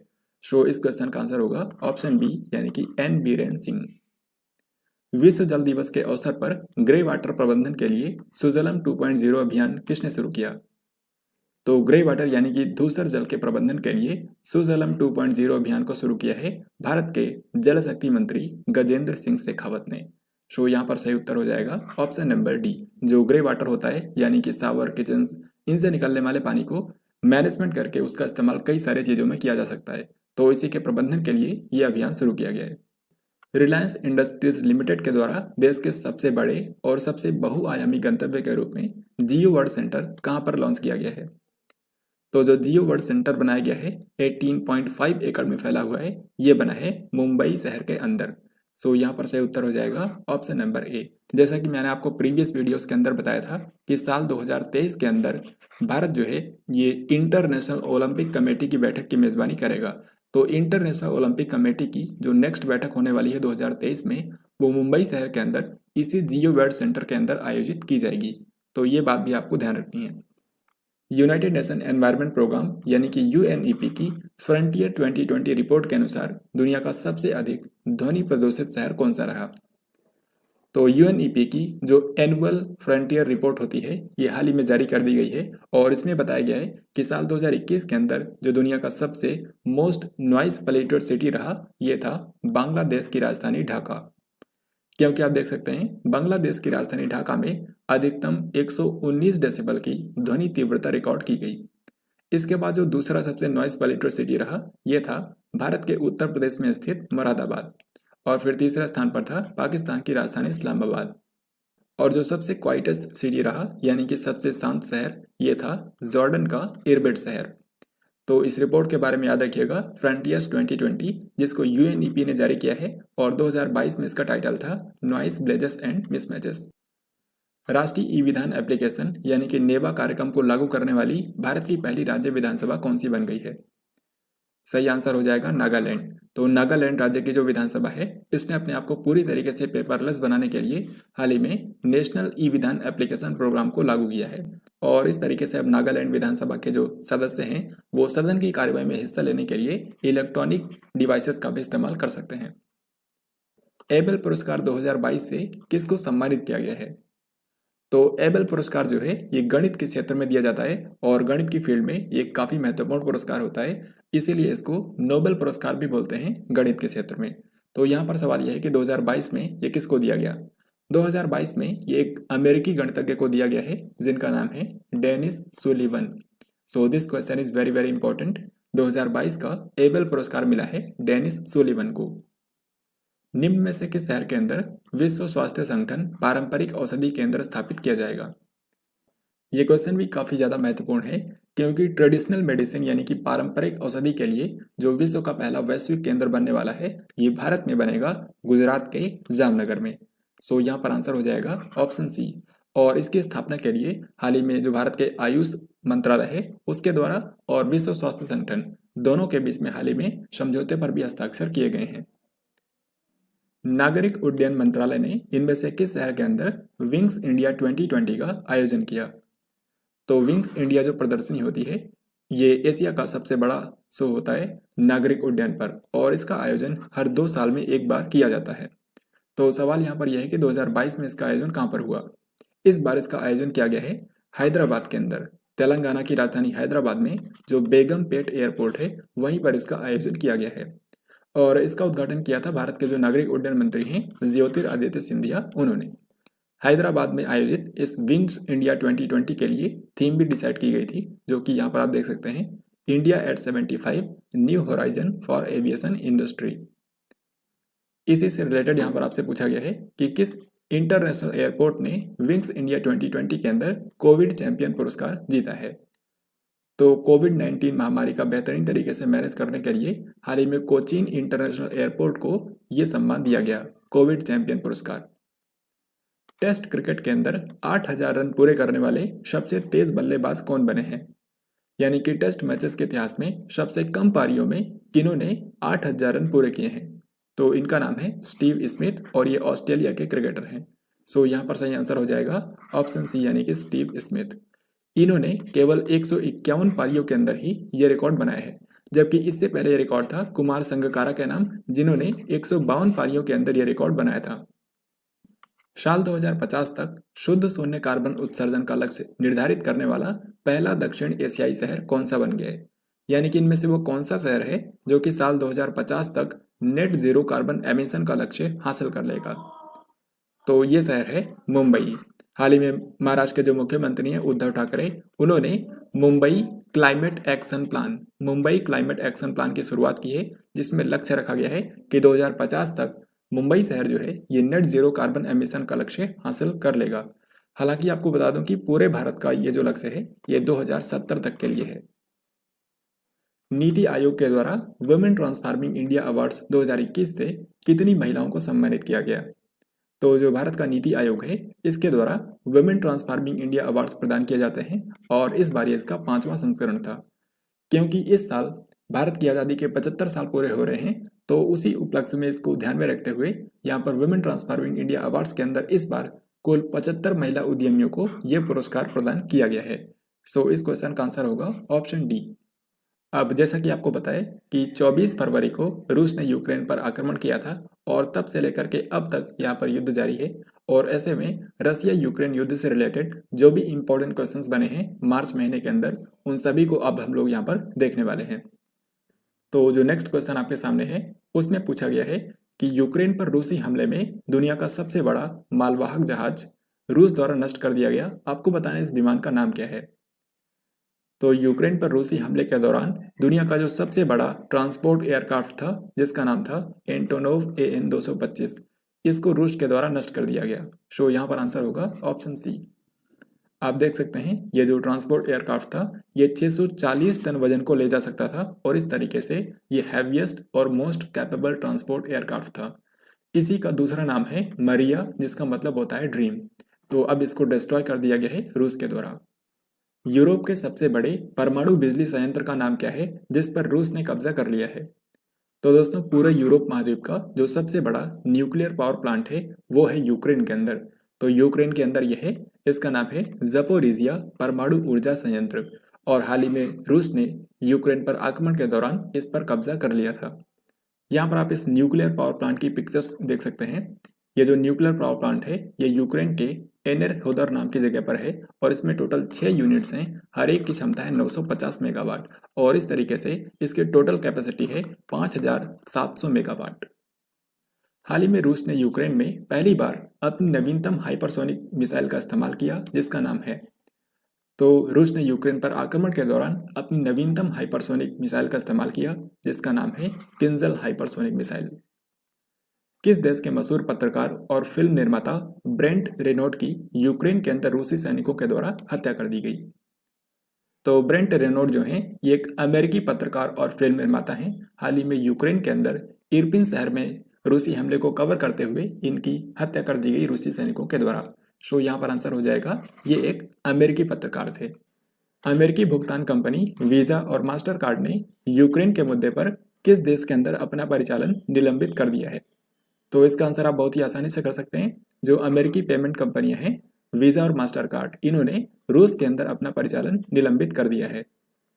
फीफा और यूएफए ने इनमें से किस देश को सभी अंतर्राष्ट्रीय फुटबॉल प्रतियोगिताओं से निलंबित कर दिया है?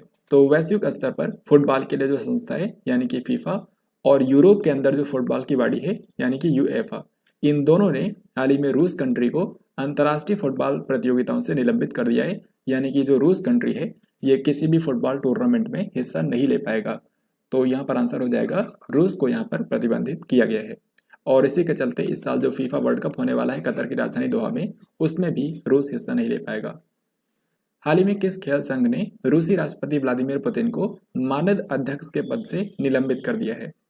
सही आंसर होगा अंतर्राष्ट्रीय जूडो महासंघ यानी कि इंटरनेशनल जूडो फेडरेशन। इसका मुख्यालय है हंगरी की राजधानी बुडापेस्ट में। अंतर्राष्ट्रीय जूडो महासंघ ने सन 2008 में रूस के राष्ट्रपति व्लादिमीर पुतिन को मानद अध्यक्ष के पद से सम्मानित किया था, लेकिन अब इसने वापस ले लिया है। भारत ने यूक्रेन के अंदर स्थित अपने दूतावास को अस्थायी रूप से किस देश के अंदर स्थानांतरित करने का फैसला किया है? तो मौजूदा स्थिति को देखते हुए यूक्रेन की राजधानी कीव में भारत की जो एम्बेसी है उसको अस्थायी रूप से पोलैंड के अंदर ट्रांसफर कर दिया गया है। सो इस क्वेश्चन का आंसर होगा ऑप्शन सी। रूस पर लगे प्रतिबंधों की वजह से डॉलर के मुकाबले रूस की मुद्रा में लगभग 30% की गिरावट आई है। आपको बताना है कि रूस की मुद्रा क्या है। तो यहाँ पर रूस की मुद्रा पूछी गई है। रूस की मुद्रा का नाम है रूबल। अमेरिकी संसद ने यूक्रेन को मानवीय और सैन्य सहायता के लिए कितनी धनराशि के खर्च संबंधी विधेयक पारित किया? यानी कि अमेरिका जो है ये यूक्रेन के अंदर मानवीय और सैन्य सहायता के रूप में कितनी धनराशि खर्च करेगा? तो ये है 14 अरब डॉलर। सो करेक्ट आंसर होगा ऑप्शन डी। इसके बाद अगला सवाल है, ऑपरेशन गंगा के तहत भारतीय नागरिकों को निकालने के लिए सरकार ने कितनी निजी एयरलाइनों के साथ में तालमेल किया था? तो जैसा कि आप जानते हैं कि यूक्रेन के अंदर जो भारत के नागरिक फंसे हुए थे उनको बाहर निकालने के लिए भारत सरकार ने ऑपरेशन गंगा शुरू किया था और इस ऑपरेशन के अंदर टोटल 6 एयरलाइंस का सहयोग लिया गया था, जिनके नाम यहाँ पर आप देख सकते हैं। Air India, IndiGo, Spice Jet, Air India Express, Go First और एयर एशिया इंडिया। तो इसका सही आंसर हो जाएगा ऑप्शन डी यानी कि 6 एयरलाइंस। आपको बता दूं कि टोटल 90 फ्लाइट्स रवाना हुई थी और इन 90 फ्लाइट्स के जरिए लगभग 22,500 भारतीय नागरिकों को भारत में वापस लाया गया। इस ऑपरेशन के अंदर इन 6 एयरलाइंस के अलावा भारतीय वायुसेना ने भी पार्टिसिपेट किया था। अगला सवाल आपसे पूछा गया है कि यूक्रेन में फंसे भारतीय नागरिकों के निकासी अभियान के लिए केंद्र सरकार ने कितने कैबिनेट मंत्रियों को यूक्रेन के पड़ोसी देशों में भेजा था? तो इस ऑपरेशन गंगा के जरिए जो भारतीय नागरिकों को वापस निकाला जा रहा था यूक्रेन के पड़ोसी देशों से, जैसे कि पोलैंड, स्लोवाकिया, हंगरी, रोमानिया और माल्डोवा, तो इन कंट्रीज से भारत के नागरिकों को वापस बुलाने के लिए इन कंट्रीज में भारत के 4 केंद्रीय मंत्रियों को भेजा गया था ताकि इनकी सरकारों के साथ में आपसी समन्वय किया जा सके। तो इसलिए टोटल 4 कैबिनेट मंत्रियों को भेजा गया था। सो आंसर हो जाएगा ऑप्शन सी। जिन 4 कैबिनेट मंत्रियों को भेजा गया था यूक्रेन के पड़ोसी देशों के अंदर, उनके नाम यहाँ पर आप देख सकते हैं। जनरल वीके सिंह, इनको पोलैंड भेजा गया था। स्लोवाकिया के अंदर किरण रिजिजू को भेजा गया था। हंगरी के अंदर हरदीप सिंह पुरी और रोमानिया और माल्डोवा के लिए ज्योतिरादित्य सिंधिया को भेजा गया था। तो फ्रेंड्स, यह था आज का लास्ट क्वेश्चन। आई होप आपने इस वीडियो को ध्यान से देखा होगा। अब यहाँ पर मैं आपसे इसी वीडियो पर आधारित 3 क्वेश्चन पूछूंगा जिनके राइट आंसर आपको कमेंट बॉक्स में लिखकर बताने हैं। तो पहला सवाल यह है कि पंजाब के नए मुख्यमंत्री कौन बने हैं। दूसरा सवाल यह है कि जो वर्ल्ड हैप्पीनेस इंडेक्स होता है यानी कि विश्व प्रसन्नता सूचकांक, उसमें भारत की रैंक क्या है। और तीसरा सवाल यह है कि जो मिस वर्ल्ड प्रतियोगिता हुई थी 2021, 77वीं मिस वर्ल्ड प्रतियोगिता 2021, उसका खिताब किसने जीता है। तो इन तीनों क्वेश्चंस के राइट आंसर आपको कमेंट बॉक्स में लिखकर बताने हैं। इस तरीके से आज की इस वीडियो में हम लोगों ने पूरे मार्च महीने के करंट अफेयर्स के जितने भी इंपॉर्टेंट क्वेश्चन हो सकते थे उन सभी को हम लोगों ने यहाँ पर कवर किया है। तो अगर आपका आने वाले समय में कोई भी एग्जाम है तो इस वीडियो को 2 से 3 बार रिवाइज करके आपको जाना है, फिर मार्च महीने की करंट अफेयर्स को लेकर आप निश्चिंत हो सकते हैं और किसी भी क्वेश्चन का आंसर आप देखते ही कर पाएंगे। तो फ्रेंड्स, आई होप आपको ये वीडियो पसंद आया होगा, और अगर आपको ये वीडियो पसंद आया है तो इस वीडियो को लाइक और शेयर जरूर करें, और अन्य इंपॉर्टेंट वीडियोस के लिए इस चैनल को जरूर सब्सक्राइब करें। हम लोग जल्दी मिलेंगे एक नई वीडियो के अंदर। तब तक के लिए जय हिंद, वंदे मातरम।